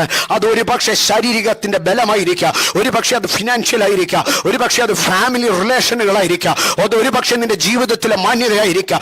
ഏത് മേഖലയുമാകട്ടെ, അതരമ ശങ്കർ ഗലാം ദുരേ വേദപരംധന അത്തര ഹാദര ഹൈഡ ഭാരക ശംബ്രവോന റുഹാനി ആസേ ദഗേ ദഗം ദലോനി ഹസ്സേ വെരേദനാദര ഹൈഡേ ബേന ഹൗറ മശഘാരദീഗം തുലം സമാനി അത്തര ഗാദന ഹംശര ബൗഢ റിമനേദന ഹൈഡക രാധം ശബന ഉരബന്ധര വേദന ഹൈഡക രാധ റബംഗല ഭൗഷിക രാധന ബൗഢം റിമനാദന ഹംദര ഗേദന ഹബ്ഷബരാധന ഹൗഡ റിവനേശന ഹൗഡക ലാധിക ദേഗ ഇതരംബര വേഷക നൗഡ രഗദ അസീഗല ഹൈഡക രാധര ബൗഢബ രംദന വേദന ഹംദര ഹൗഡ റുഗാന ഹപ്തിവേ രഗം ശബേനെ ഹൈഡേ ലഗപ്തനെ ഹംദേ രഗാധര രൂപ ശൈഡ വാശഘോര റീബേ ലേഖദീഗ സഹംദുൽ ഹപ്തിനേതരം ദുരംദനാദര വൈബരേഹരം റൂഹ സഹാരി വേഷഘോര ബാല ഹപ്തി രഗംദനെ വൈഡോരം ശബാന ഹംദരേ ദിയാദര.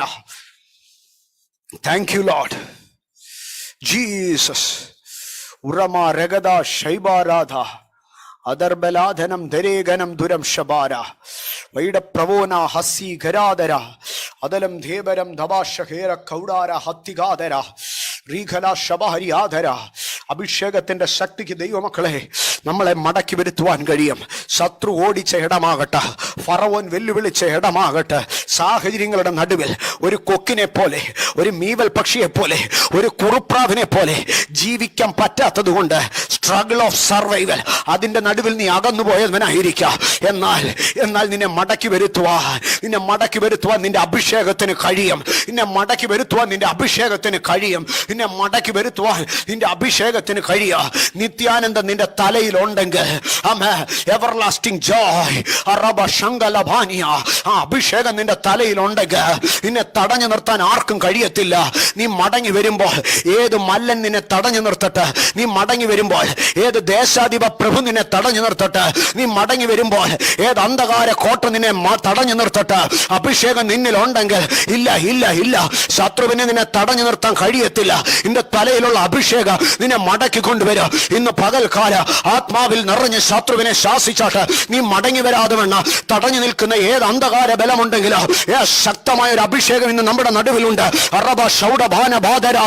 അതരങ്ങൾ തുറന്ന് അന്യഭാഷകളിൽ സംസാരിച്ചു കൊണ്ടിരുന്നാട്ട്, അതരങ്ങൾ തുറന്ന് പരിശുദ്ധാത്മാവിന് ഇടം കൊടുത്താട്ട്, അന്യഭാഷകളിൽ ദൈവത്തോട് ഇടപെട്ടുകൊണ്ടിരുന്നാട്ട്. Hallelujah hallelujah. അതേ ദൈവമക്കളെ, ഇന്ന് പകൽക്കാലം ഞാൻ വിളിച്ചു പറയട്ടെ, ഏത് അന്ധകാര ബലം നമ്മുടെ വഴി തടഞ്ഞു നിർത്തിയാലും അഭിഷേകം ആ വഴികളെ തുറക്കും. നീ മടങ്ങി വരാതെ വേണം താമ്ര കഥ കടച്ചാലും, നീ മടങ്ങി വരാതെ വേണം ഇരുമ്പോടാമ്പൽ ഇട്ടത് പൂട്ടിയാലും, ഇന്ന് പകൽക്കാലം പ്രാർത്ഥിക്കുമ്പോൾ വ്യാപരിക്കുന്ന അഭിഷേകം, ഇന്ന് പകൽക്കാലം ആത്മാവിൽ നിറയുമ്പോൾ വ്യാപരിക്കുന്ന ദൈവത്തിന്റെ ശക്തി ആ താമ്ര കഥകുകളെ തകർക്കും, ഇരുമ്പോടാമ്പലുകളെ ഖണ്ഡിക്കും. മടങ്ങി വരുവാൻ തക്കവണ്ണം ദൈവശക്തി വ്യാപരിക്കട്ടെ, മടങ്ങി വരുവാൻ തക്കവണ്ണം ദൈവശക്തി വ്യാപരിക്കട്ടെ. മടക്കി വരുത്തുന്ന ഒരു അഭിഷേകം ദൈവജനത്തെ, അത് സാമ്പത്തികമാകട്ടെ, അത് കുടുംബമാകട്ടെ, ശരീരമാകട്ടെ, ആത്മീകമാകട്ടെ, ജീവിതത്തിന്റെ ഏത് മേഖലയുമാകട്ടെ, മടങ്ങി വരുവാൻ തക്കവണ്ണം ഒരു അഭിഷേകം നിന്റെ മേൽ വ്യാപരിക്കുകയാണ്. നിത്യാനന്ദം നിന്റെ തലമേൽ ഇരിക്കുന്നത് നിന്നെ മടക്കി വരുത്താന്, അഭിഷേകം നിന്റെ തലമേൽ ഇരിക്കുന്നത് നിന്നെ മടക്കി വരുത്താന്. ഏത് ശത്രു വെല്ലുവിളിച്ചാല്, ഏത് അന്ധകാരം വെല്ലുവിളിച്ചാല്, ഏത് പിശാച് വെല്ലുവിളിച്ചാല് ഇല്ലാതിനെ തടയാൻ കഴിയത്തില്ല. അഭിഷേകം വഴികളെ തുറക്കും, അഭിഷേക സാഹചര്യങ്ങളെ അനുകൂലമാക്കും, അഭിഷേകം വഴികളെ തുറക്കും, അഭിഷേകം സാഹചര്യങ്ങളെ അനുകൂലമാക്കും.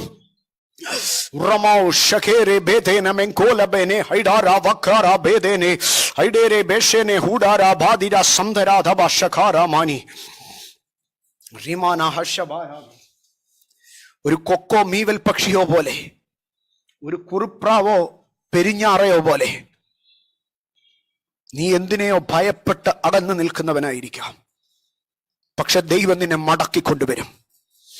ഏലിയാവേ 3.5 വർഷം എവിടായിരുന്നു? ഏലിയാവ് പറയും, ഞാൻ കെരീത്ത് തോട്ടിലായിരുന്നു, പിന്നെ ഞാൻ സരെപ്തയിലായിരുന്നു. അയ്യോ, അത് ഇസ്രായേലിലല്ലോ. അതെ, ഞാൻ ഇസ്രായേലിൽ നിന്ന് പുറത്തുപോയി. നീ എവിടെ പോയി? ഞാൻ സീദോനിലേക്ക് പോയി, സരെപ്തയിൽ. അവിടെ എവിടെയായിരുന്നു? ഒരു വിധവയുടെ വീട്ടിൽ. നീ എന്ത് കഴിച്ചു? നിനക്കെന്തുണ്ടായിരുന്നു? അവളുടെ കലത്തിൽ തീരാറായ കുറച്ച് മാവുണ്ടായിരുന്നു. ദൈവത്തിന്റെ കൃപ കൊണ്ട് ആ മാവ് തീർന്നില്ല, എണ്ണയും വറ്റിപ്പോയില്ല. ഈ 3 വർഷം ഞാൻ ആ എണ്ണയും ആ അപ്പം മാത്രം കഴിച്ച, അട മാത്രം കഴിച്ചാ ജീവിച്ചത്. ആമേൻ. പക്ഷെ ഏലിയാവ് ഇപ്പം മടങ്ങി വരിക. ഏലിയാവ് ഒബദ്യാവിന്റെ അടുക്ക പറഞ്ഞു, നീ പോയി ആഹാബിന്റെ അടുക്ക പറയാ, നീ പോയി ആഹാബിന്റെ അടുക്ക പറയാ, ഏലിയ റിട്ടേൺസ്, ഏലിയ മടങ്ങി വരുന്നെന്ന് പറ. ആഹാബെ, ആഹാബിന്റെ അടുക്ക പോയി പറ, ഏലിയാവ് മടങ്ങി വരുന്ന കാലമായതെന്ന്. ഓബദ്യാവ് പറഞ്ഞു, ആമേ യജമാനനെ, നീ മടങ്ങി വരരുത്, ആഹാബ് നിന്നെ കണ്ട വെട്ടിക്കളയുമെന്ന്. ആമേ. ഏലിയാവ് പറഞ്ഞു, എൻ്റെ ദൈവം, ഞാൻ സേവിച്ചു നിൽക്കുന്ന ദൈവം എന്നെ മടക്കി വരുത്തുന്നത്, എൻ്റെ ദൈവം എന്നെ മടക്കി വരുത്തുന്നത്, എൻ്റെ ദൈവം എന്നെ മടക്കി വരുത്തുന്നത്. നാളെ കർമ്മേലിൻ്റെ കൊടുമുടി വരാൻ പറ, എൻ്റെ ദൈവം എന്നെ മടക്കി വരുത്തുന്നത് കാണാൻ കഴിയും. റിമന ഹൗഡ രഘാതി ആധര. ഏലിയാവിനെ മടക്കി വരുത്തിയ ദൈവം ഇന്ന് പകൽക്കാലം ചിലരോട് സംസാരിക്കുക. ഏലിയാവിനെ മടക്കി വരുത്തിയ ദൈവം ചിലരോട് സംസാരിക്കുക. ആമേ. കഴിഞ്ഞ ഏറെ നാളുകളായി ആമേ നീ സരേഫാത്തിലാണ്, ആമേ നീ സീദോനിലാണ്. ആറബ ശങ്കര ഭൗഡമാനിയ. ഇസ്രായേലി വന്ന നിന്നെ ജീവിക്കാൻ സമ്മതിക്കത്തില്ലെന്ന് വെല്ലുവിളിക്കുക. പക്ഷേ ഇന്ന് പകൽക്കാല ഏലിയാവിനെ മടക്കി കൊണ്ടുവന്ന അഭിഷേകം. റങ്കൽ കൗഡേ വേദേ മരക വൈഡാരക്ഷാരപ്ലബന ഉരംദനാദര ഭൗഡപ്രവനെ വേഷബരാധര ഹൈഡാരഗതം സിഖാലഹാദി ആദര. ദാവീദിനെ മടക്കി കൊണ്ടുവന്ന ദൈവം ജീസസ്. ഏലിയാവിനെ മടക്കി കൊണ്ടുവന്ന ദൈവം.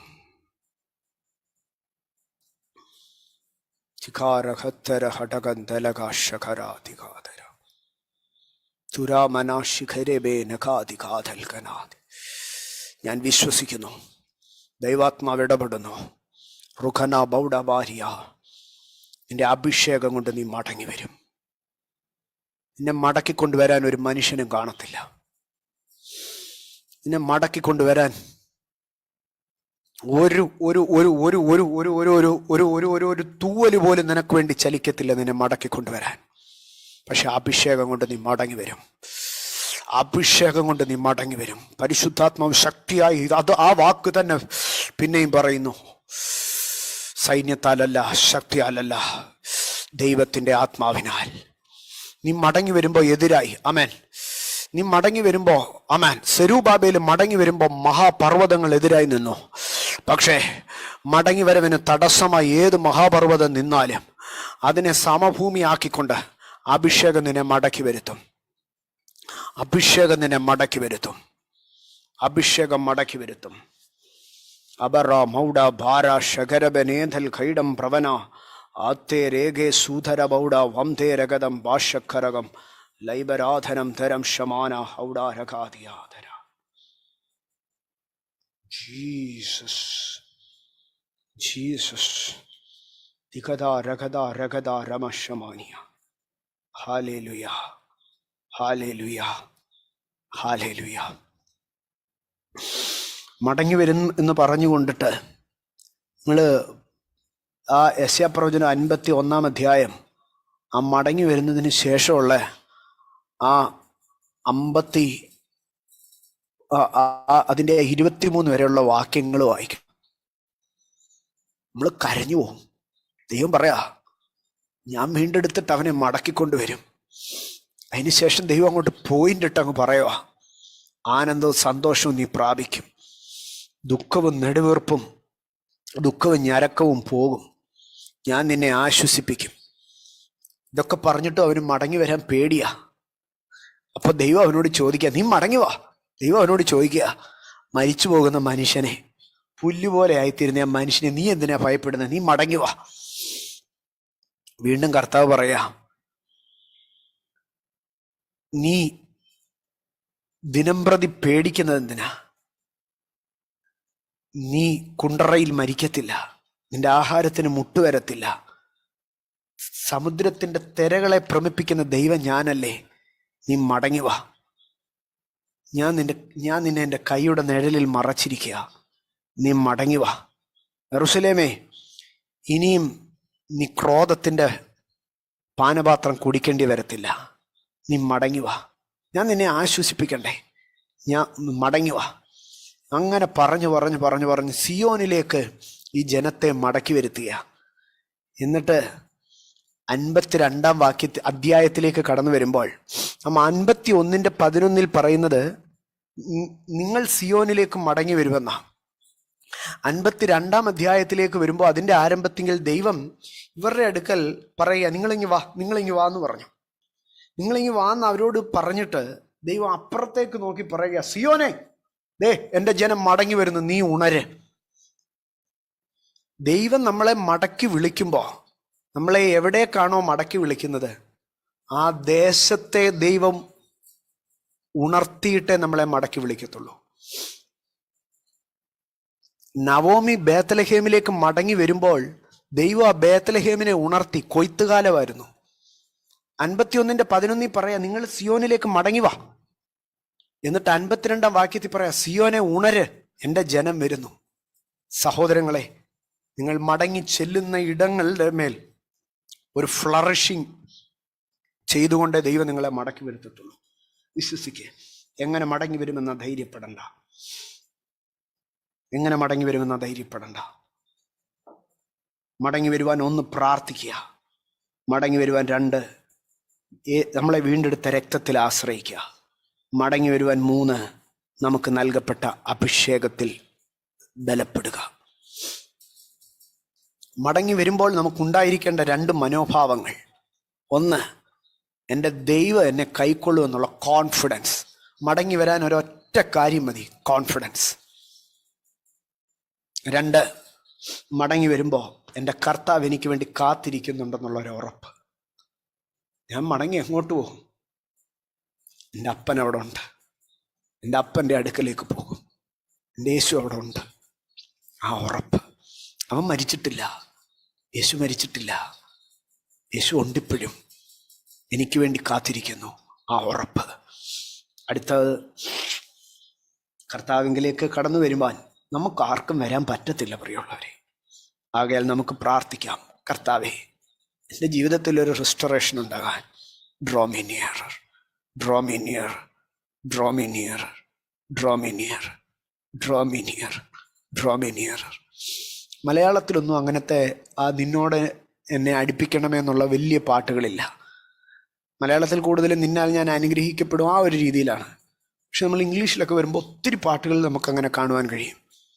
നിന്നോടൻ ദൈവമേ ഞാൻ ചേരട്ടെ, ഡ്രോ മീ നിയർ, കൂടെ പാർക്ക, പോകല്ലേ കടന്നെന്നെ. ഇതൊക്കെ ഇംഗ്ലീഷ് സോങ് ആണ്. ആ പാട്ടുകളൊക്കെ ഈ നമുക്കറിയാലോ 1800-കളിൽ 1900-ങ്ങളുടെ ആരംഭത്തിലൊക്കെ ഉള്ളതാ എന്ന് പറഞ്ഞു കഴിഞ്ഞാൽ ഈ 19-ാം നൂറ്റാണ്ടിലെ 20-ാം നൂറ്റാണ്ടിലെ ഉണർവിൻ്റെ പ്രാരംഭ ഘട്ടങ്ങളിലുള്ള പാട്ടാണ് അതൊക്കെ. ആ പാട്ടുകളിലൊക്കെ ഭക്തന്മാർക്ക് ഭയങ്കര ആഗ്രഹം എന്തായിരുന്നെന്ന് പറഞ്ഞാൽ നിന്നോടൻ ദൈവമേ ഞാൻ ചേരട്ടെ, നിന്നോടൻ ദൈവമേ. ഇന്ന് നമ്മൾ മലയാളികൾ അത് മരണത്തിനേ പാടത്തുള്ളൂ. മരിച്ച് പെട്ടിയിലാക്കുമ്പോഴാണ് നമ്മൾ പറയുന്നത് നിന്നോടൻ ദൈവമേ ഞാൻ ചേരട്ടെ. അതായത് ഇവിടെ നിന്നെല്ലാം വിട്ടിട്ട് ദൈവത്തിൻ്റെ അടുക്കലേക്ക് അല്ല. മറ്റൊരു പാട്ടുണ്ട്, ഒത്തിരി എനിക്കിഷ്ടമുള്ള പാട്ടാ, draw me nearer, draw me nearer, nearer blessed lord to thy bleeding side. അവിടേക്ക് എന്നെ അടുപ്പിക്കണേ യേശുപ്പച്ച, എന്നെ അങ്ങ് അടുപ്പിക്കണേ അപ്പച്ച, നിന്റെ അടുക്കലേക്ക് എന്നെ അടുപ്പിക്കണമേ എന്നുള്ള പ്രാർത്ഥനയിൽ കൂടെ മാത്രമേ ദൈവത്തിൻ്റെ അടുക്കലേക്ക് കടക്കാൻ കഴിയത്തുള്ളൂ. ആമേൻ. വീണ്ടെടുപ്പിൽ കൂടെ, ആരാധനയിൽ കൂടെ, അഭിഷേകത്തിൽ കൂടെ. വീണ്ടും ഈ മടക്കി വരുത്തുമ്പോൾ, സമയം കഴിഞ്ഞു എന്നെനിക്കറിയാം, ഒരു 3-4-5 മിനിറ്റ് നമ്മുടെ മുമ്പിലുണ്ടല്ലോ, വേഗത്തിൽ ഞാൻ നിർത്തിക്കോളാം. ഇങ്ങനെ ഒരു മനുഷ്യൻ ദൈവത്തിങ്കിലേക്ക് മടങ്ങി വരുമ്പോൾ അവനുണ്ടാകുന്ന ചില അനുഭവങ്ങളുണ്ട്. അത് വേഗത്തിൽ അങ്ങ് പറഞ്ഞുകൊള്ളാം. യെരമ്യാ പ്രവചനം 30-ാം അധ്യായം അതിൻ്റെ 3-ാം വാക്യത്തിലേക്ക് വരുമ്പോൾ, യെരമ്യാ പ്രവചനം 30-ാം അധ്യായം അതിൻ്റെ 3-ാം വാക്യം മടങ്ങിവരവിനെ കുറിച്ചാണ് പറയുന്നത്. 3-ാം അധ്യായം മടങ്ങിവരവിനെ കുറിച്ചാണ്. വീണ്ടും യെരമ്യാ 30-ലേക്ക് വരുമ്പോൾ അതും മടങ്ങിവരവിനെ കുറിച്ചാണ്.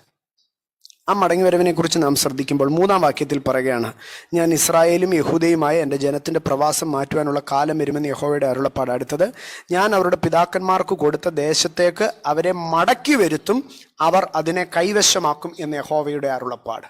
ദൈവം നമ്മളെ മടക്കി വരുത്തുമ്പോൾ അവിടെ നമ്മൾ ആരായിരിക്കും എന്നറിയാമോ? നമ്മൾ സൊജേണേഴ്സ് ആയിരിക്കത്തില്ല. ദൈവം നമ്മളെ മടക്കി വരുത്തുമ്പോൾ നമ്മൾ ആരായിരിക്കും? ഇൻഹെറിറ്റേഴ്സ് ആയിരിക്കും. ദൈവം ഇസ്രായേലിനെ കനാനിലേക്ക് മടക്കിക്കൊണ്ടുവന്നു, പരദേശിയായിട്ടല്ല, പകരമോ അവകാശിയായിട്ട്. യെസ്, അതുകൊണ്ടാണ് പറയുന്നത്, ഞാൻ അവനെ മടക്കി വരുത്തും, അവൻ കൈവശമാക്കും. ദൈവമക്കളെ, ആ കൈവശമാക്കുമ്പോൾ അതിനകത്ത് 2 കാര്യങ്ങളുണ്ട്. ഒന്നൊരു ജയമാണ്, 2 വേറൊരുത്തൻ്റെ ആശ്രയത്തിലല്ല. ദൈവം മടക്കി വരുത്തുമ്പോൾ അവിടെ ഒരു ജയമുണ്ട്. ദൈവം മടക്കി വരുത്തുമ്പോൾ അവിടെ ഒരു അവകാശമുണ്ട്. ഒരുത്തൻ്റെ ചെലവിലല്ല, ദൈവത്തിൻ്റെ കൃപയ്ക്കകത്ത്. ജീസസ് വിശ്വസിക്കാൻ, ദൈവം മടക്കി വരുത്തുമ്പോൾ ഞാൻ അവകാശിയായിരിക്കും. ദൈവം മടക്കി വരുത്തുമ്പോൾ ഞാൻ അവകാശിയായിരിക്കും. ആ അവകാശത്തിലേക്ക് കടക്കാൻ ചില യുദ്ധങ്ങളുണ്ടായിരിക്കും. ഇസ്രായേൽ കനാനിലേക്ക് കടന്നു വന്നു, യുദ്ധങ്ങളുണ്ടായിരുന്നു. പക്ഷേ ആ യുദ്ധങ്ങളൊന്നും അവരെ നശിപ്പിക്കാനായിരുന്നില്ല. ഇസ്രായേലിൻ്റെ യുദ്ധങ്ങളെ നമ്മൾ പഠിച്ചാൽ, ഇസ്രായേലിനെ മരുഭൂമിയിൽ ദൈവ യുദ്ധങ്ങളിൽ കൂടെ, കഷ്ടതകളിൽ കൂടെ ഒക്കെ നടത്തിയത് അവൻ്റെ അഹങ്കാരത്തെ ഉടയ്ക്കാനായിരുന്നു. പക്ഷെ കനാനി വന്നപ്പം ദൈവം അവന് യുദ്ധം കൊടുത്തത് അവൻ്റെ അഹങ്കാരം ഉടയ്ക്കാനായിരുന്നില്ല, അവനെ ജയാളിയാക്കാനായിരുന്നു. എല്ലായ്പ്പോഴും ജീവിതത്തിൽ ദൈവം കഷ്ടം തരുന്നത് എൻ്റെ അഹങ്കാരം കൊണ്ട് എനിക്ക് വരുന്നതാ, എൻ്റെ കയ്യിലിരിപ്പ് കൊണ്ട് അത് വരുന്നതാ അല്ല. അതൊരു പീരീഡ്. അത് കഴിഞ്ഞ് ദൈവം നമുക്ക് യുദ്ധം തരുന്നത് നമ്മൾ ജയിക്കാൻ വേണ്ടിയാ ദൈവം നമുക്ക് യുദ്ധം തരുന്നത്. ദാവീദിന് ദൈവം യുദ്ധം കൊടുത്തത് എന്തിനാ? ആലയം പണിയാനുള്ള പൊന്നും വെള്ളിയും സംഭരിക്കാൻ വേണ്ടിയാ.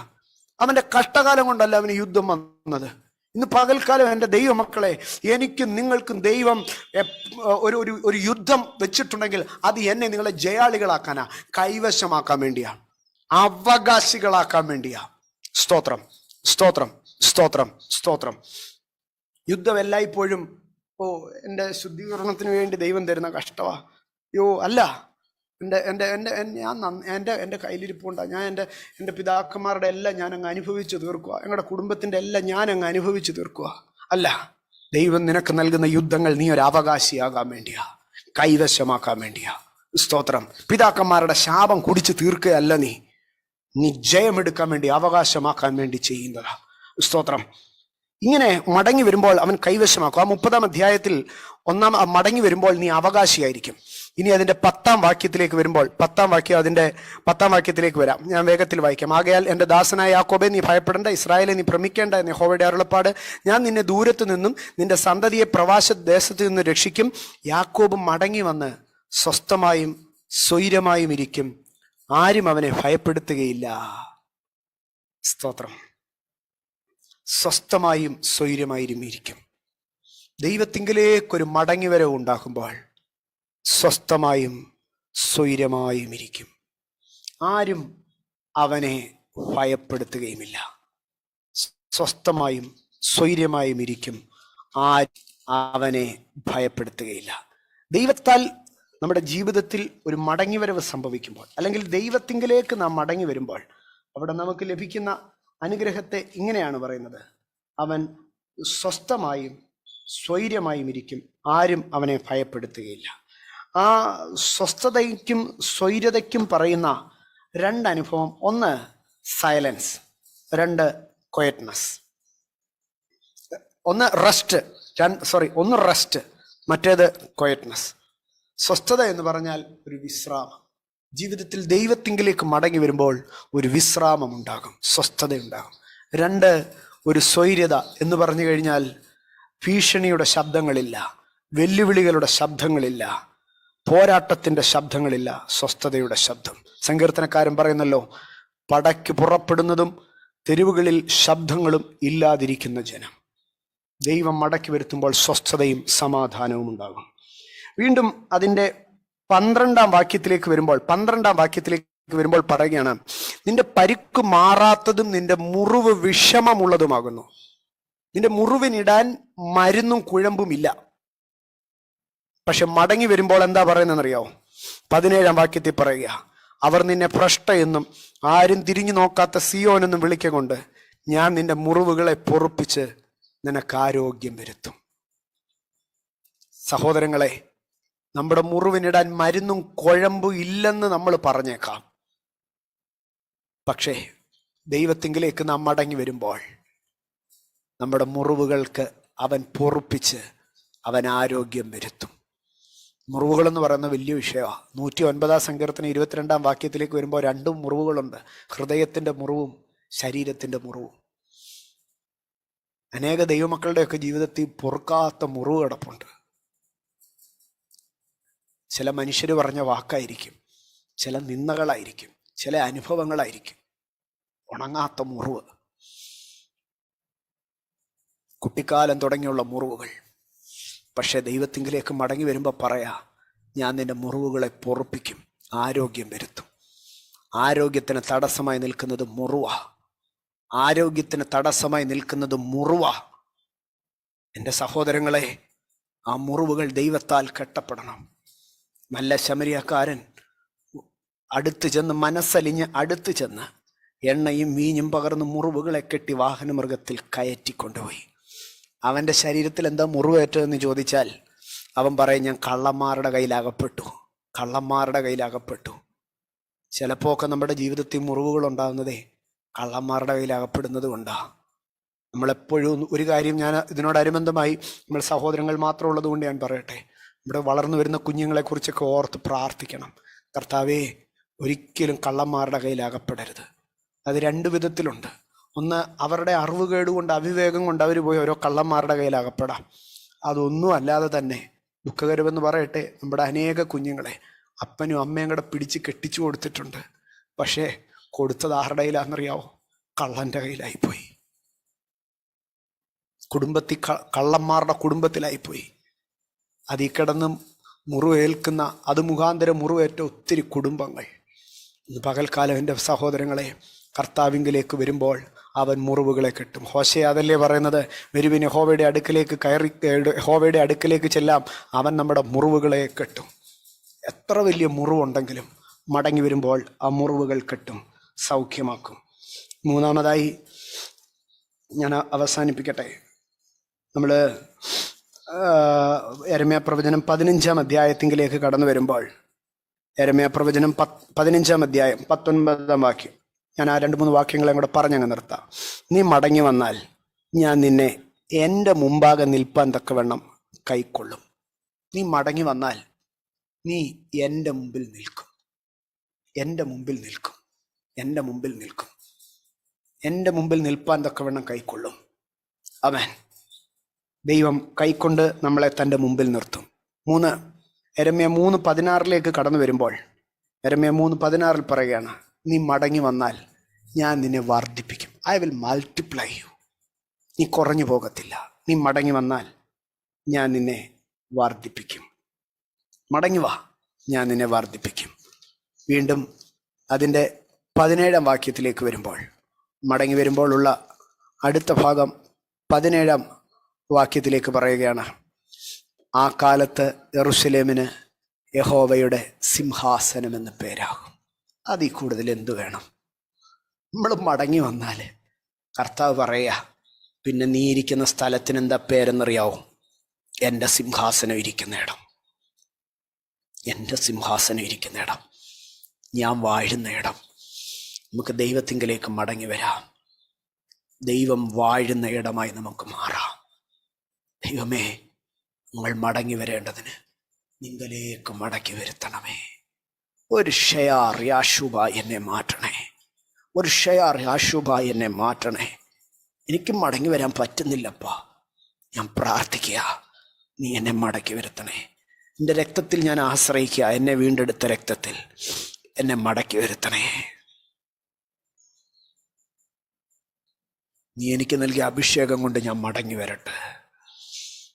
എൻ്റെ ആരാധനകളൊക്കെ എൻ്റെ മടങ്ങി വരവായി കാണപ്പെടട്ടെ. ഞാൻ മടങ്ങി വന്ന് സ്വസ്ഥത അനുഭവിക്കട്ടെ. ഞാൻ മടങ്ങി വന്ന് എൻ്റെ മുറിവുകൾ പെടട്ടെ. മടങ്ങി വന്ന് നിൻ്റെ മുൻപാകെ നിൽക്കട്ടെ. ഞാൻ മടങ്ങി വന്ന് സമൃദ്ധമായി അനുഗ്രഹിക്കപ്പെടട്ടെ. ഞാൻ മടങ്ങി വന്ന് നിൻ്റെ സിംഹാസനത്തിൻ്റെ കീഴിലിരിക്കട്ടെ. സമർപ്പിക്കുന്നപ്പാ, സമർപ്പിക്കുന്നപ്പാ.